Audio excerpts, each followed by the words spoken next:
Okay, good. Okay, perfect. I also just sent some reminder emails this morning and also some through. And I manage the professional learning and development program here at ArtSparks. On behalf of the ArtSparks team, I would like to extend a very warm welcome to all of you. We appreciate you all taking out the time to join us today for ArtSparks' annual exhibition. We hope that this event will help you get an understanding of the work that we do, and also through the presentations that have been put together, and also the panel discussion which will follow with our guest speakers for the day. So to begin the event, I would like to invite our founder and executive director, Ms. Nishan Iyer, to give us an introduction to ArtSparks Foundation.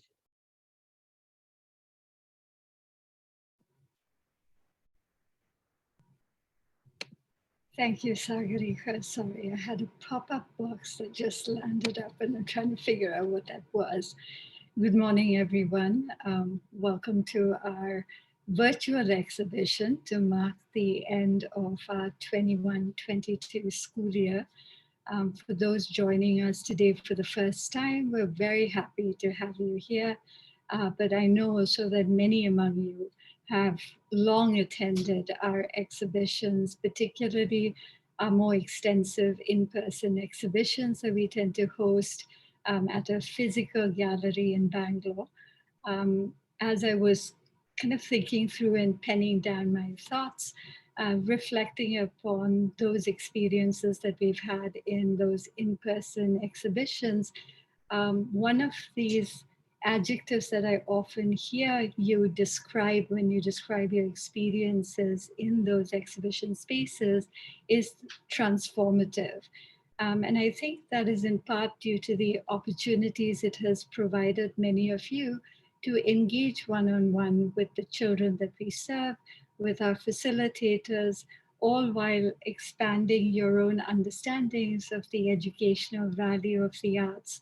Everything from how it gives children valuable opportunities to exercise their imaginations, how it empowers them to solve artistic problems, how it encourages them to explore and experiment with materials and ideas along the way, and most importantly, within our education system that promotes conformity, how it gives children the permission to be themselves, to discover and celebrate their distinct voices, and in that process, develop that strong sense of self and identity in relation to others.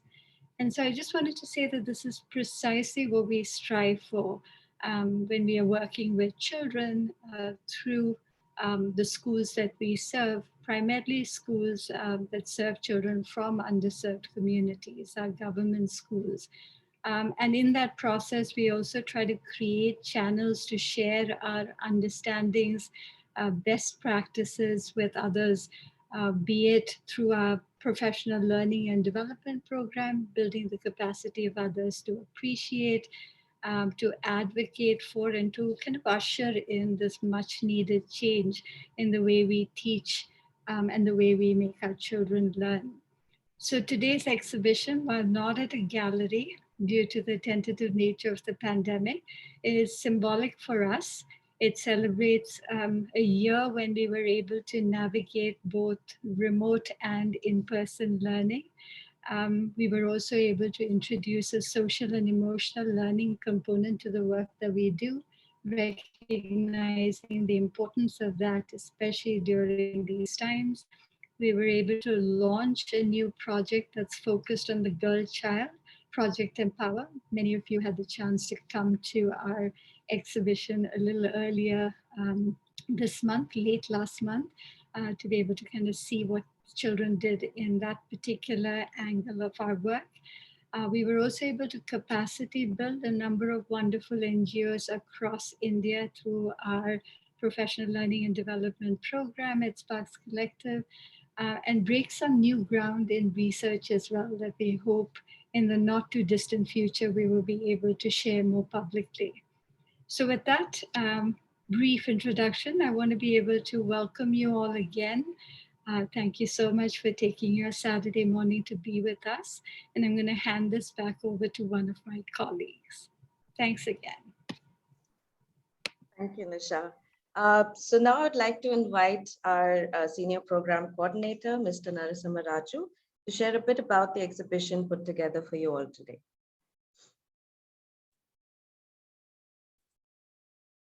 Good morning, everyone. I'm Narasimha Raju, working as a Senior Program Coordinator at the ArtSparks Foundation. This exhibition is going to highlight all of the various component parts of the work that we do at ArtSparks. In the first segment, we'll showcase the work done by the Creative Learning Lab, and children will be presenting their artworks, and followed by our teachers sharing their thoughts about the Creative Learning Lab and to work that happens in the professional learning program. In the second segment, we have panel discussion. The panelists are Mr. Prakash Iyer from Azim Premji University and Dr. Razia Sadik from Lahore University of Management Sciences.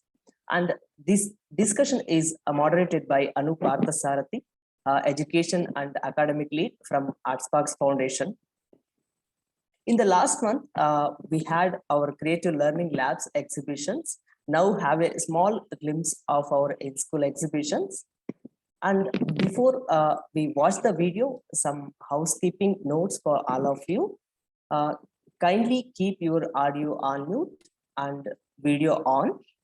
If you have any questions and comments, please put them in the chat box. And one more thing, our children will be presenting their projects in Kannada. For your convenience, we will put the live translation in the chat box. So, and thank you everyone. So, and come have a small glimpse of our in-school exhibition. Thank you.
Thank you, Narasimha Raju, for sharing about today's exhibition, as well as giving us a glimpse of the in-school exhibitions that had taken place.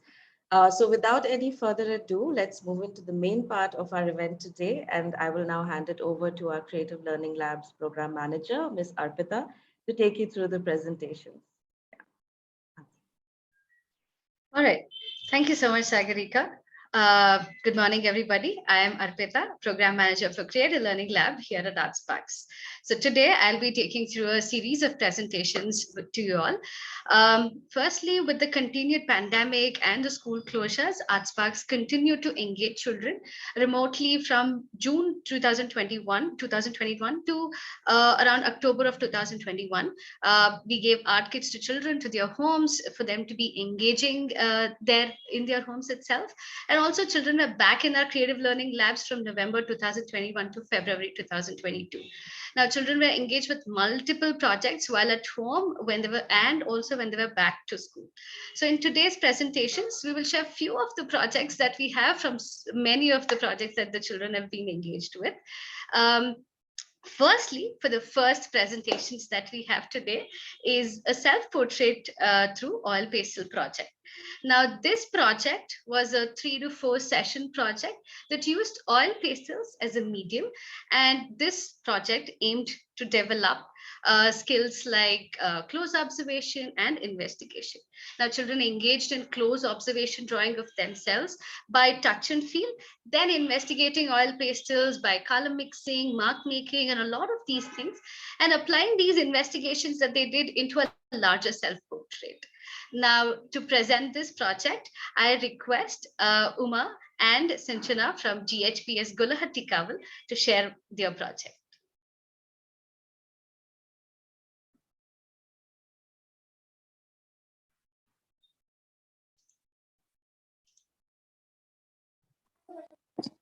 ಎಲ್ಲರಿಗೂ ನಮಸ್ಕಾರ. ನನ್ನ ಹೆಸರು ಉಮಾ.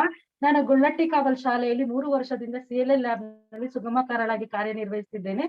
ಇವತ್ತು ನಾವು ತಿಳಿಸ್ತಿರೋ ಹಾಗೆ ಮಾತನಾಡುತ್ತಿರುವ project ನ ಹೆಸರು ಆಯಿಲ್ ಪ್ಲಾಸ್ಟರ್ ನಿಂದ ಮುಖದ ರೇಖಾಚಿತ್ರವನ್ನು ಬಿಡಿಸುವುದು. ಸೊ ಇದನ್ನ ನಾವು ಲೋವರ್ ಪ್ರೈಮರಿ ಮಕ್ಕಳ ಕೈಯಿಂದ ಮಾಡಿಸ್ತಾ ಇರೋದ್ರಿಂದ ಅವರಿಗೆ ಲೈನ್ಸ್ ಮತ್ತೆ ಶೇಪ್ಸ್ ಬಗ್ಗೆ ಹೇಳುವುದು ಮತ್ತೆ ಸ್ವಲ್ಪ ಚಾಲೆಂಜ್ ಆಗಿತ್ತು. ಆಮೇಲೆ ಮಕ್ಕಳು ಕ್ಲೋಸ್ ಅಬ್ಸರ್ವೇಷನ್ ಸ್ಕಿಲ್ಸ್ ನ ಸಾಕಷ್ಟು ಬೆಳವಣಿಗೆ ತಮ್ಮ ಮುಖದಿಂದ ಕೈಯಿಂದ ಮುಟ್ ನೋಡುತ್ತಾ ಅನುಭವದಿಂದ ಲೈನ್ಸ್ ಮತ್ತೆ ಶೇಪ್ಸ್ ಮುಖವು ಲೈನ್ ಮತ್ತೆ ಶೇಪ್ ನಿಂದ ಕೂಡಿದೆ ಅಂತ ಅರ್ಥ ಆಗುತ್ತಾ ಹೋಗುತ್ತೆ. ಸೊ ಇನ್ನೊಂದ್ ಜೊತೆ ಆಯಿಲ್ ಪ್ಲಾಸ್ಟರ್ ಇಟ್ಕೊಂಡು ತನಿಖೆ ಮಾಡ್ತಾರೆ. ಅಲ್ಲೂ ಕೂಡ ತನಿಖಾ ಕೌಶಲ್ಯವನ್ನು ಬೆಳೆಸ್ಕೊಳ್ತಾರೆ. ಹೇಗೆ ಅಂದ್ರೆ ಮಕ್ಕಳಿಗೆ ಹೊಸ ಹೊಸ ಕಲರು, ಪ್ಯಾಟರ್ನ್ ಮತ್ತೆ ಟೆಕ್ಸ್ಚರ್ಗಳನ್ನ ಮಾಡಲು ನಾವು ಪ್ರೋತ್ಸಾಹ ನೀಡಿದಾಗ ಮಕ್ಕಳು ಅಲ್ಲಿ ಹೊಸ ಹೊಸ ರೀತಿಯಾದ ಟೆಕ್ಸ್ಚರ್, ಪ್ಯಾಟರ್ನ್ ಮತ್ತೆ ಕಲರ್ಸ್ ಗಳನ್ನ ಮಾಡ್ತಾ ಹೋಗ್ತಾರೆ. ಮಕ್ಕಳು ಒಂದೇ ತರ ಟೆಕ್ಸ್ಚರ್ ಗಳನ್ನ ಮಾಡ್ಬಿಟ್ಟು ಆಯ್ತು ಅಂತ ಹೇಳ್ತಾ ಇರ್ತಾರೆ. ನಾವಾಗ ಮಕ್ಳಿಗೆ ಇನ್ನು ನೀವು ಎಲ್ಲೆಲ್ಲಿ ಹೊಸ ಹೊಸ ಪ್ಯಾಟರ್ನ್ ಮತ್ತೆ ಟೆಕ್ಸ್ಚರ್ ಗಳು ಮಾಡ್ಬೋದು ಅಂತ ಹೇಳಿದಾಗ ಮಕ್ಕಳು ಅಲ್ಲಿಂದ ಆಚೆ ಬಂದು ತನ್ನ ಸುತ್ತಮುತ್ತಲಲ್ಲಿ ಇರುವಂತ ಗೋಡೆ, ಕಬೋರ್ಡು ಮತ್ತೆ ಚೇರ್ಗಳ ಮೇಲೆ ಹೊಸ ಹೊಸ ರೀತಿಯಾದಂತ ಟೆಕ್ಸ್ಚರ್ ಗಳನ್ನ ಮಾಡಿ ಅಲ್ಲಿ ಮಕ್ಕಳು ಹೊಸ ಹೊಸ ಇದು ತನಿಖಾ ಕೌಶಲ್ಯವನ್ನ ಬೆಳೆಸ್ಕೊಳ್ಳುತ್ತಾರೆ. ಧನ್ಯವಾದಗಳು. ಈಗ ನಮ್ಮ ಶಾಲೆಯ ಸಿಂಚನಾರವರು ಪ್ರಾಜೆಕ್ಟ್ ಹೇಗ್ ಮಾಡಿದ್ರು ಅಂತ ಹಂಚ್ಕೊಳ್ತಾರೆ. ಎಲ್ಲರಿಗೂ ನಮಸ್ಕಾರ. ನಾನು ಗುಳ್ಳಟ್ಟಿ ಕಾವಲ್ ಶಾಲೆಯಲ್ಲಿ 3ನೇ ತರಗತಿಯಲ್ಲಿ ಓದುತ್ತಿದ್ದೇನೆ. ಇವತ್ತು ನಾನು ಮುಖದ ರೇಖಾಚಿತ್ರದ ಬಗ್ಗೆ ಮಾತನಾಡುತ್ತಿದ್ದೇನೆ. ನಾನು ಒಂದು ಆಯಿಲ್ ಪ್ಲಾಸ್ಟರ್ ತಗೊಂಡು ಮುಖನ ಮುಟ್ ನೋಡ್ಕೊಂಡು ಕಟ್ಟು, ಶೋಲ್ಡರ್, ಕಣ್ಣು, ಮೂಗು, ಬಾಯಿನ ಲೈಟ್ ಆಗಿ ತಿದ್ಕೊಂಡು ಆಮೇಲೆ ಅದನ್ನ ಡಾರ್ಕ್ ಆಗಿ ತಿದ್ದೆ. ಆಮೇಲೆ ನಾನು ಬ್ಲಾಕ್ ಚಾರ್ಟ್ ಪೇಪರ್ ಮತ್ತೆ ವೈಟ್ ಚಾರ್ಟ್ ಪೇಪರ್ ಮೇಲೆ ಕಲರ್ಸ್ ನ ಕಂಡಿದ್ಬಿಟ್ಟು ಬ್ಲಾಕ್ ಚಾರ್ಟ್ ಪೇಪರ್ ಮೇಲೆ ಸ್ಮೂತ್ ಆಗಿ ಮತ್ತೀಗ ಡಾರ್ಕ್ ಆಗಿ ಕಾಣಿಸ್ತಿರ್ಲಿಲ್ಲ. ವೈಟ್ ಚಾರ್ಟ್ ಪೇಪರ್ ಮೇಲೆ ರಫ್ ಆಗಿ ಮತ್ತೆ ಡಾರ್ಕ್ ಆಗಿ ಕಾಣಿಸ್ತಿತ್ತು. ಆಮೇಲೆ ನಾನು ತನಿಖೆ ಮಾಡಿರೋ ಕಲರ್ಸ್ ನ ಮುಖಕ್ಕೆ, ಕತ್ತಿಗೆ, ಶೋಲ್ಡರ್ಗೆ ಸೇರಿಸಿದೆ.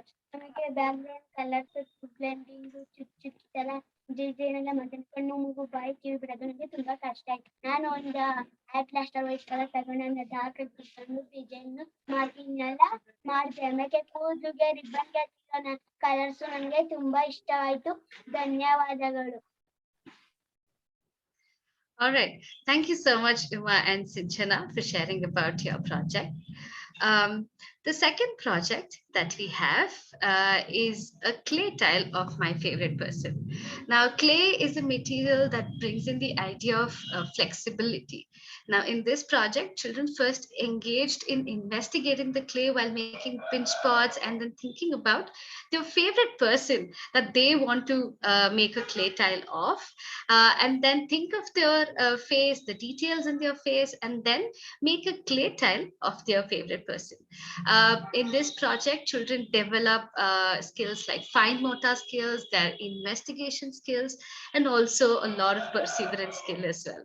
Now, to share more about the project, I request Rajeshwari and Yashwant to share from GHPS Tindlu to share about their project. ಎಲ್ರಿಗೂ ನಮಸ್ಕಾರ. ನನ್ನ ಹೆಸರು ರಾಜೇಶ್ವರಿ. ನಾನು ತಿಂಡ್ಲು ಶಾಲೆನಲ್ಲಿ ಕಳೆದ 3 ವರ್ಷಗಳಿಂದ ಫೆಸಿಲಿಟೇಟರ್ ಆಗಿ ಕೆಲಸ ಮಾಡ್ತಾ ಇದ್ದೀನಿ. ನನ್ನ ನೆಚ್ಚಿನ ವ್ಯಕ್ತಿಯ ಕ್ಲೇ ಟೈಲ್ಸ್ ಅನ್ನ ಮಾಡೋದು. ಇದಕ್ಕೆ ನಾವು ಫಸ್ಟ್ ಕ್ಲೇ ಅನ್ನ ಕೊಟ್ಬಿಟ್ಟು ಮಕ್ಕಳ ಇದರಲ್ಲಿ ಎಕ್ಸ್ಪ್ಲೋರೇಷನ್ ಹೇಗ್ ಮಾಡ್ಬೋದು ಅಂತ ಹೇಳಿದಾಗ ಮಕ್ಕಳು ಅವ್ರಿಗೆ ಏನೇನ್ ಇಷ್ಟ ಬರುತ್ತೋ ಅವರ ಆಟಿಕೆಗಳನ್ನ ಮಾಡೋದು, ಮತ್ತೆ ಮನೆಗಳಲ್ಲಿ ಉಪಯೋಗಿಸುವಂತ ವಸ್ತುಗಳನ್ನ ಮಾಡೋದು ಮಾಡ್ತಾ ಅವರು ಕ್ಲೇನ ಹೇಗ್ ಉಪಯೋಗಿಸೋದು ಅನ್ನೋದನ್ನ ಮಕ್ಕಳು ಅಲ್ಲಿ ಕಲಿತಾರೆ.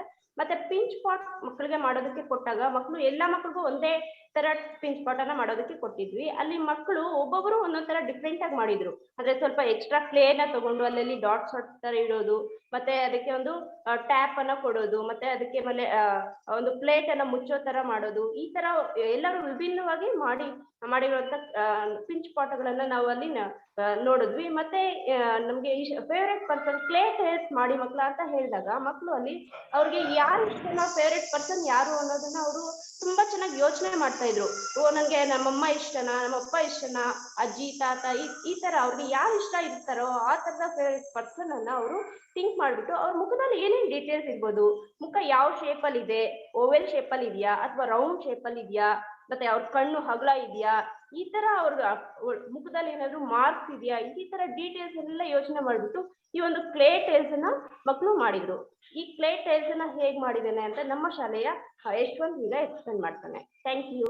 ನನ್ನ ಹೆಸರು ಯಶವಂತ್. ನಾನು 8ನೇ ತರಗತಿನಾಗ ಓದ್ತಿದ್ದೀನಿ. ಸ್ಕೂಲಲ್ಲಿ ಫಸ್ಟ್ ನಾನು ಮುನ್ನೆತ್ಕೊಂಡೆ ಮೂಸ್ ನೋಡಿದೆ, ಗಮ್ಮಂತ ಇತ್ತು. ಆಮೇಲೆ ತಟ್ಟೆ, ಗ್ಲಾಸು, ಪಾಟು, ಹೂವ, ಪಿಂಚ್ ಪಾಟ್ ಅವೆಲ್ಲ ಮಾಡಿದ್ದೆ. ಫಸ್ಟ್ ನಾವು ಬಹಳಷ್ಟು ಉಂಟೆ ಇಟ್ಕೊಂಡು ಚಪಾತಿ ತರ ತಟ್ಬಿಟ್ಟು ರೌಂಡ್ಗ ಮಾಡ್ಕೊಂಡ್ಬಿಟ್ಟು ನಮ್ಮಮ್ಮ ಮುಖ ಹೇಗಿದೆ, ನಮ್ಮಮ್ಮ ಕಣ್ಣು ಹೇಗಿದೆ, ನಮ್ಮಮ್ಮ ಕಿವಿ ಹೇಗಿದೆ, ನಮ್ಮಮ್ಮ ಮೂಗು ಹೇಗಿದೆ ಅಂತ ಯೋಚನೆ ಮಾಡಿಬಿಟ್ಟು ಮಾಡಿದೆ. ಆಮೇಲೆ ನಾವು ಕೂದಲು ಸ್ವಲ್ಪ ಕಷ್ಟ ಆಗಿತ್ತು. ನೀರು ಹಾಕ್ಬಿಟ್ಟು ಮೆತ್ತಿದ್ದೆ, ಅವಾಗ ಚೆನ್ನಾಗಿ ಬಂತು. ಆಮೇಲೆ ನಂಗೆ ಖುಷಿ ಅನಿಸ್ತು. ಆಮೇಲೆ ವೈಟ್ ಚಾರ್ಟ್ ಪೇಪರಾಗ ನಾನು ಇದು ಬೇರೆ ಬೇರೆ ಕಲರ್ ಹಾಕಿದೆ, ಅವಾಗ ಚೆನ್ನಾಗಿ ಬಂತು. ಆಮೇಲೆ ಬ್ರಷಿಂದ ಮಾರ್ಕೆಲ್ಲ ಮಾಡಿದೆ, ಅದು ಚೆನ್ನಾಗಿ ಅನಿಸ್ತು ಅಂತ. ಮೇಲ್ ಬಣ್ಣದಾಗ ಯಾವ ಬಣ್ಣ ಮ್ಯಾಚ್ ಆಗುತ್ತೋ ಆ ಬಣ್ಣ ನಮ್ಮಮ್ಮ ಮುಖಕ್ಕೆ ಹಾಕಿದೆ, ಅವಾಗ ನಂಗೆ ಖುಷಿ ಅನಿಸ್ತು. ಈ ಗೊಂಬೆ ಮುಖ ನೋಡಿದಾಗ ನಮ್ಮಮ್ಮ ಮುಖ ನೋಡಿದಂಗೆ ಆಗ್ತಿತ್ತು. Thanks.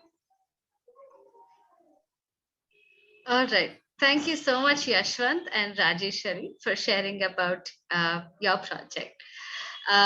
The next project that we will be seeing is a social emotional learning skills based project. As Nisha also mentioned earlier, this year we introduced art projects based on social emotional learning skills, where a lot of conversations about children's feelings, their strengths, and managing their feelings occurred. Now this where children started exploring different kind of feelings in them and made a self-portrait of themselves while emoting various feelings. So when children were not in school spaces during the pandemic, these projects supported in understanding their own feelings, to come to an awareness of about their own feelings, how they are feeling and how do they manage their feeling. Now here the focus was also on developing the self-awareness skill in children. Let us now hear more about the project from the facilitator and the child from GHPS Kapali.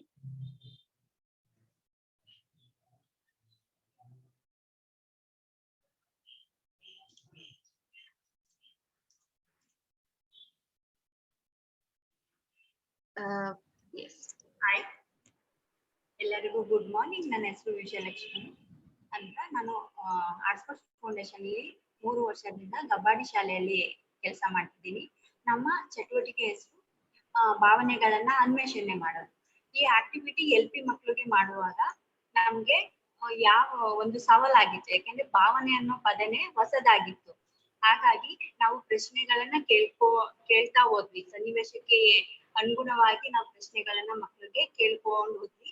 ಅದು ಮಕ್ಕಳು ಸನ್ನಿವೇಶದಿಂದ ನಾವು ಪ್ರಶ್ನೆಗಳನ್ನ ಕೇಳಿದ್ದು ಯಾವ ರೀತಿ ಕೇಳಿದ್ವಿ ಅಂದ್ರೆ, ನೀವು ಹೋಮ್ ವರ್ಕ್ ಮಾಡ್ಕೊಂಡು ಬಂದಾಗ ಟೀಚರು ಗುಡ್ ಅಂತ ಹೇಳಿದ್ರೆ ನಿಮ್ಗೆ ಯಾವ ರೀತಿ ಅನ್ಸುತ್ತೆ ಅಂತ ಹೇಳಿದಾಗ ಮಕ್ಕಳು ಬೇಜಾರಾಗುತ್ತಾ ಇಲ್ಲ ಖುಷಿ ಆಗುತ್ತೆ ಅಂತ ಕೇಳಿದಾಗ ಮಕ್ಕಳು ಖುಷಿ ಆಗುತ್ತೆ ಅಂತ ಹೇಳಿದ್ರು. ಅದೇ ರೀತಿನಲ್ಲಿ ನಾವು ನಿಮ್ ಫ್ರೆಂಡ್ಸು ನೀವು ಆಟ ಆಡಕ್ಕೆ ಕರೆದಾಗ ಬರ್ದೇ ಇದ್ರೆ ನಿಮ್ಗೆ ಹೇಗ ಅನ್ಸುತ್ತೆ ಅಂತ ಕೇಳಿದಾಗ ಮಕ್ಳು ಹೇಳಿದ್ರು ನಮ್ಗೆ ಬೇಜಾರಾಗುತ್ತೆ ಅಂತ ಹೇಳಿದ್ರು. ಅದೇ ರೀತಿನಲ್ಲಿ ನಾವು ಎಷ್ಟು ತರ ಭಾವನೆಗಳಿರುತ್ತೆ ಅಂದಾಗ ಮಕ್ಕಳು ಯಾವ್ದು ಅಂತ ಮಾತಾಡಿದ್ರು. ಮತ್ತೆ ಆ ಭಾವನೆ ಹೇಗಿರುತ್ತೆ ಅಂತ ಹೇಳಿದ್ರು. ಮತ್ತೆ ಅದ್ರಿಂದ ಸೆಲ್ಫ್ ಪೋರ್ಟ್ರೇಟ್ ಮಾಡಿದ್ರು. ಆ ಸೆಲ್ಫ್ ಪೋರ್ಟ್ರೇಟ್ ಯಾವ ರೀತಿನಲ್ಲಿ ಮಾಡಿದ್ರು ಅಂತ ಕುಶಲ್ ಮಾತಾಡ್ತಾರೆ. ಎಲ್ರಿಗೂ ಗುಡ್ ಮಾರ್ನಿಂಗ್. ನನ್ನ ಹೆಸರು ಕುಶಲ್. ನಾನು 3ನೇ ತರಗತಿಯಲ್ಲಿ ಕಬಡ್ಡಿ ಶಾಲೆಯಲ್ಲಿ ಓದುತ್ತಿದ್ದೇನೆ. ನಾನು ಮೊದಲು ನೋಡಿ ಮಾಡಿದೆ ಫಸ್ಟ್ ಪೇಪರ್ನಿಂದ.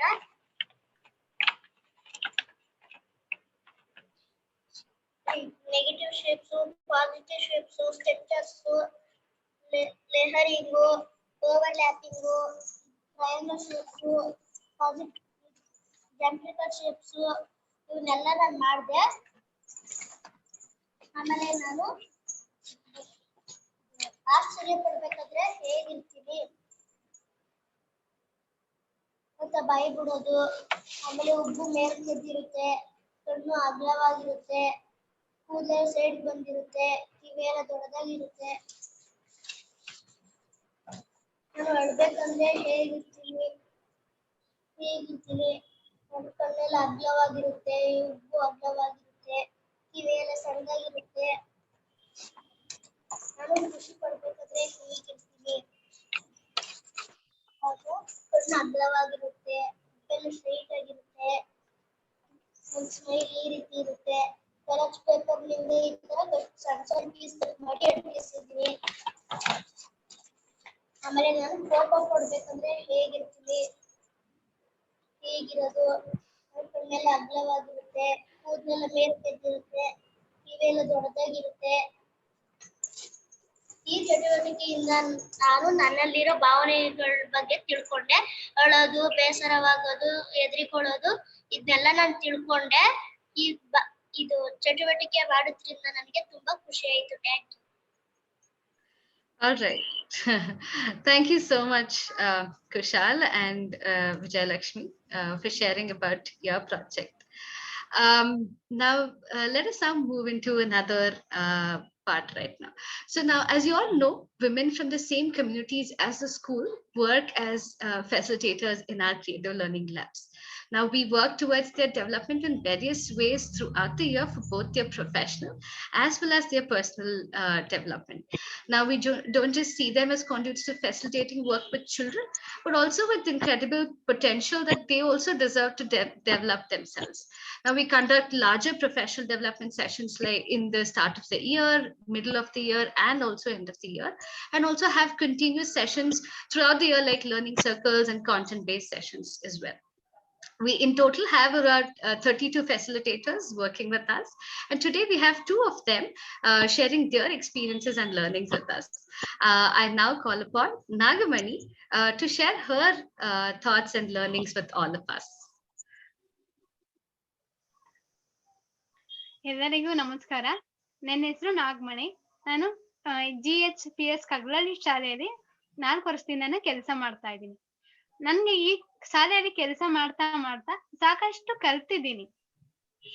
ನನ್ಗೆ ಕಲಿಯೋದಕ್ಕೆ ಸಹಾಯ ಆಗಿದ್ದು ಪ್ರೊಫೆಷನಲ್ ಡೆವಲಪ್ಮೆಂಟ್ ಮತ್ತೆ ಈ ತರ ತರಬೇತಿಗಳು ನಮ್ಗೆ ನಡೆದಿದ್ದು ನಮ್ಗೆ ತುಂಬಾ ನನ್ನ ಕಲಿಕೆಗೆ ಸಹಾಯವಾಗಿದೆ. ನಾವು starting of year, mid the year ಮತ್ತೆ ಎಂಡ್ ಆಫ್ ದಿ ಇಯರ್ ಈ ತರ ನಾವು ಮತ್ತೆ PD ಸೆಕ್ಷನ್ಗಳು, ಲರ್ನಿಂಗ್ ಸರ್ಕಲ್ ಈ ತರಬೇತಿಗಳಲ್ಲಿ ನಾವೆಲ್ಲ ಸಣ್ಣ ಗುಂಪುಗಳಾಗಿ ನಮ್ಮ ಫೆಸಿಲಿಟೇಟರ್ಸ್ ಎಲ್ಲ ಸೇರ್ಕೊಂಡು ನಾವು ಎಲ್ಲ ನಾವು ಈ ವರ್ಷದಲ್ಲಿ ಏನ್ ಮಾಡ್ಬೇಕು, ನಾವು ಯಾವ ಅಂತ ಪ್ಲಾನಿಂಗ್ ಮಾಡ್ಕೊತೀವಿ. ಮತ್ತೆ ಸ್ಟಾರ್ಟಿಂಗ್ ಆಫ್ ಇಯರ್ ಪ್ಲಾನಿಂಗ್ ಮಾಡ್ಕೊಂಡು ಮಿಡಲ್ ಆಫ್ ಇಯರ್ ಅಲ್ಲಿ ನಾವು ಏನೇನ್ ಮಾಡಿದೀವಿ ಅಂತ ಎಲ್ಲ ನಾವು ಸಣ್ಣ ಸಣ್ಣ ಗುಂಪುಗಳಲ್ಲಿ ಚರ್ಚೆ ಮಾಡ್ತೀವಿ. ಮತ್ತೆ ಎಂಡ್ ಆಫ್ ದಿ ಇಯರ್ ಅಲ್ಲಿ ನಾವ್ ಈ ವರ್ಷದಲ್ಲಿ ಏನೇನ್ ಮಾಡಿದೀವಿ, ಯಾವ್ದು ಚೆನ್ನಾಗಾಯ್ತು, ಯಾವ್ದು ಇನ್ನು ಯಾವ್ದು ಚೆನ್ನಾಗ್ ಆಗ್ಬೋದಾಗಿತ್ತು, ಮತ್ತೆ ನಮ್ಗೆ ಬಂದಂತಹ ಚಾಲೆಂಜಸ್ ಏನು, ಆ ಚಾಲೆಂಜಸ್ ಇಂದ ನಾವ್ ಹೇಗ್ ಹೊರಬಂದ್ವಿ, ಇದ್ರ ಬಗ್ಗೆ ಎಲ್ಲ ನಾವು ನಮ್ಮ ಫೆಸಿಲಿಟರ್ಸ್ ಎಲ್ಲ ಸಣ್ಣ ಸಣ್ಣ ಗುಂಪುಗಳಲ್ಲಿ ಸೇರ್ಕೊಂಡು ನಾವು ಚರ್ಚೆ ಮಾಡ್ತೀವಿ. ಮತ್ತೆ ಲರ್ನಿಂಗ್ ಸರ್ಕಲ್ ಅಲ್ಲಿ ನಮ್ಗೆ ತಿಳಿದಿರೋ ಅಂತ ವಿಷಯಗಳನ್ನ ನಾವು ಹಂಚ್ಕೋತೀವಿ. ಮತ್ತೆ ನಮ್ ಫೆಸಿಲಿಟರ್ಸ್ ತಿಳಿದಿರೋ ವಿಷಯಗಳನ್ನ ನಮ್ಗೆ ಹೇಳ್ಕೊಡ್ತಾರೆ. ಈ ತರ ನಾವು ಕಮ್ಯುನಿಕೇಶನ್ ಮಾಡ್ಕೊಂತೀವಿ. ನನ್ಗೆ ಆರ್ಟ್ ತುಂಬಾ ಸಹಾಯಕವಾಗಿದೆ ನನ್ನ ಸೆಲ್ಫ್ ಡೆವಲಪ್ಮೆಂಟ್ಗೆ. ಅದು ಯಾವ ರೀತಿ ಸಹಾಯಕವಾಗಿದೆ ಅನ್ನೋದನ್ನ ನಾನು ಒಂದು ಸೆಲ್ಫ್ ಪೋರ್ಟ್ರೇಟ್ ಮೂಲಕ ನಿಮ್ಗೆ ಹೇಳ್ಕೊಡ್ತೀನಿ, ನಿಮ್ ಮುಂದೆ ಹಂಚ್ಕೊಂತೀನಿ. ಇದು ನಾನ್ ಮಾಡಿರೋ ಅಂತ ಸೆಲ್ಫ್ ಪೋರ್ಟ್ರೇಟು. ಇದ್ರಲ್ಲಿ ನಾನು ಯಾವ ರೀತಿ ಬದಲಾವಣೆ ಆಗಿದೆ, ನನ್ನ ಡೆವಲಪ್ಮೆಂಟ್ ಯಾವ ತರ ಡೆವಲಪ್ಮೆಂಟ್ ಆಗಿದ್ದೀನಿ ಅಂತ ಅಂದ್ರೆ, ನಾನಿಲ್ಲಿ ಗಡಿಯಾರ ಚಿತ್ರ ಹಾಕಿದ್ದೀನಿ. ಇದಂದ್ರೆ ನನ್ಗೆ ತುಂಬಾ ಸಮಯ ಪಾಲನೆ, ಅಂದ್ರೆ ಸಮಯನ ಯಾವ ತರ ನಾವು ಯೂಸ್ ಮಾಡ್ಕೋಬೇಕು ಅಂತ ನಾನು ತುಂಬಾ ತಿಳ್ಕೊಂಡಿದ್ದೀನಿ. ಅದ್ರಿಂದ ಗಡಿಯಾರ ಚಿತ್ರ ಹಾಕಿದ್ದೀನಿ. ಮತ್ತೆ ನನ್ ಕಣ್ಗಳಿಗೆ ತುಂಬಾ ಬ್ರೈಟ್ನೆಸ್ ಕೊಟ್ಟಿದ್ದೀನಿ. ಅಂದ್ರೆ ನಮ್ಗೆ ಇವಾಗ ತರಬೇತಿಗಳೆಲ್ಲ ಪಡ್ಕೊಂಡಾದ್ಮೇಲೆ ನಾವು ತುಂಬಾ ನಮ್ಮನ್ನ ನಾವು ಡೆವಲಪ್ಮೆಂಟ್ ಆಗಿದ್ದೀವಿ. ಕಾನ್ಫಿಡೆನ್ಸ್ ಆಗ್ಬೋದು, ಮಾತಾಡೋ ಸ್ಟೈಲ್ ಆಗ್ಬೋದು, ಮತ್ತೆ ಒಂದ್ ನಮ್ಮನ್ನ ನಾವೇ ಜಾಸ್ತಿ ತಿಳ್ಕೊಂಡಿರೋದು, ನಾವ್ ಯಾರು ಅಂತ ಜಾಸ್ತಿ ನಾವ್ ತಿಳ್ಕೊಂಡಿರೋದು. ಈ ತರ ನಾವ್ ಎಲ್ಲರೂ ಬ್ರೈಟ್ನೆಸ್ ಕೊಟ್ಟಿದ್ದೀನಿ. ಮತ್ತೆ ನಾವಿಲ್ಲಿ ಕಿವಿಗಳಲ್ಲಿ ಆರೋ ಮಾರ್ಕ್ ಕೊಟ್ಟಿದ್ದೀನಿ. ಅಂದ್ರೆ ನಾವು ಬೇರೆಯವ್ರನ್ನ ಹೇಳೋದ ನೀಟಾಗಿ ಕೇಳಿಸ್ಕೊಂತೀನಿ, ಗಮನವಿಟ್ಟು ಕೇಳಿಸ್ಕೊಂತೀನಿ. ಅದು ನನ್ನಲ್ಲಿ ಬೆಳೆದಿದೆ. ಮತ್ತೆ ನಾನಿಲ್ಲಿ ಲೈನ್ಸ್ ಹಾಕಿದ್ದೀನಿ, ಮತ್ತೆ ಅಡ್ಡ ಲೈನ್ಸ್ ಹಾಕಿದ್ದೀನಿ. ಅಂದ್ರೆ ಅಡ್ಡ ಅಂದ್ರೆ ಪ್ರಾಬ್ಲಮ್ಸ್ಗಳು, ಯಾವ್ದೇ ಪ್ರಾಬ್ಲಮ್ಸ್ಗಳು ಬಂದ್ರುನು ನಾವು ಅದನ್ನ ಅಲ್ಲೇ ಸ್ಟಾಪ್ ಆಗ್ದಿರಾ ಮತ್ತೆ ಅದನ್ನ ಆ ಪ್ರಾಬ್ಲಮ್ಸ್ಗಳನ್ನೆಲ್ಲ ಎದುರಿಸಿ ಮುಂದೆ ಈ ತರ ಮುಂದೆ ನುಗ್ಗಿ ನಮ್ ಸಕ್ಸಸ್ ಅನ್ನ ನಾವು ಕಂಡ್ಕೊಂತೀವಿ ಅಂತ ಈ ತರ ನಾನು ಲೈನ್ಸ್ ನ ಹಾಕಿದ್ದೀನಿ. ಇದು ನನ್ನಲ್ಲಿ ಆದಂತಹ ಬೆಳವಣಿಗೆ ಈ ವರ್ಷದಲ್ಲಿ. Thank you. Thank you so much, Nagamani, for sharing your experience and learnings from this year with all of us. We will now continue with some more of our project presentations for the day. As mentioned previously, during this pandemic, it became even more important to have these conversations about feelings and managing their feelings with children than ever. Now, getting children to think about different feelings was done through these art-based projects. Now we have GHPS Yalukunte presenting their project on the social emotional learning skill-based project that we did with them. Here too, children were developing their self-awareness for an upper primary child. Let us now hear from them.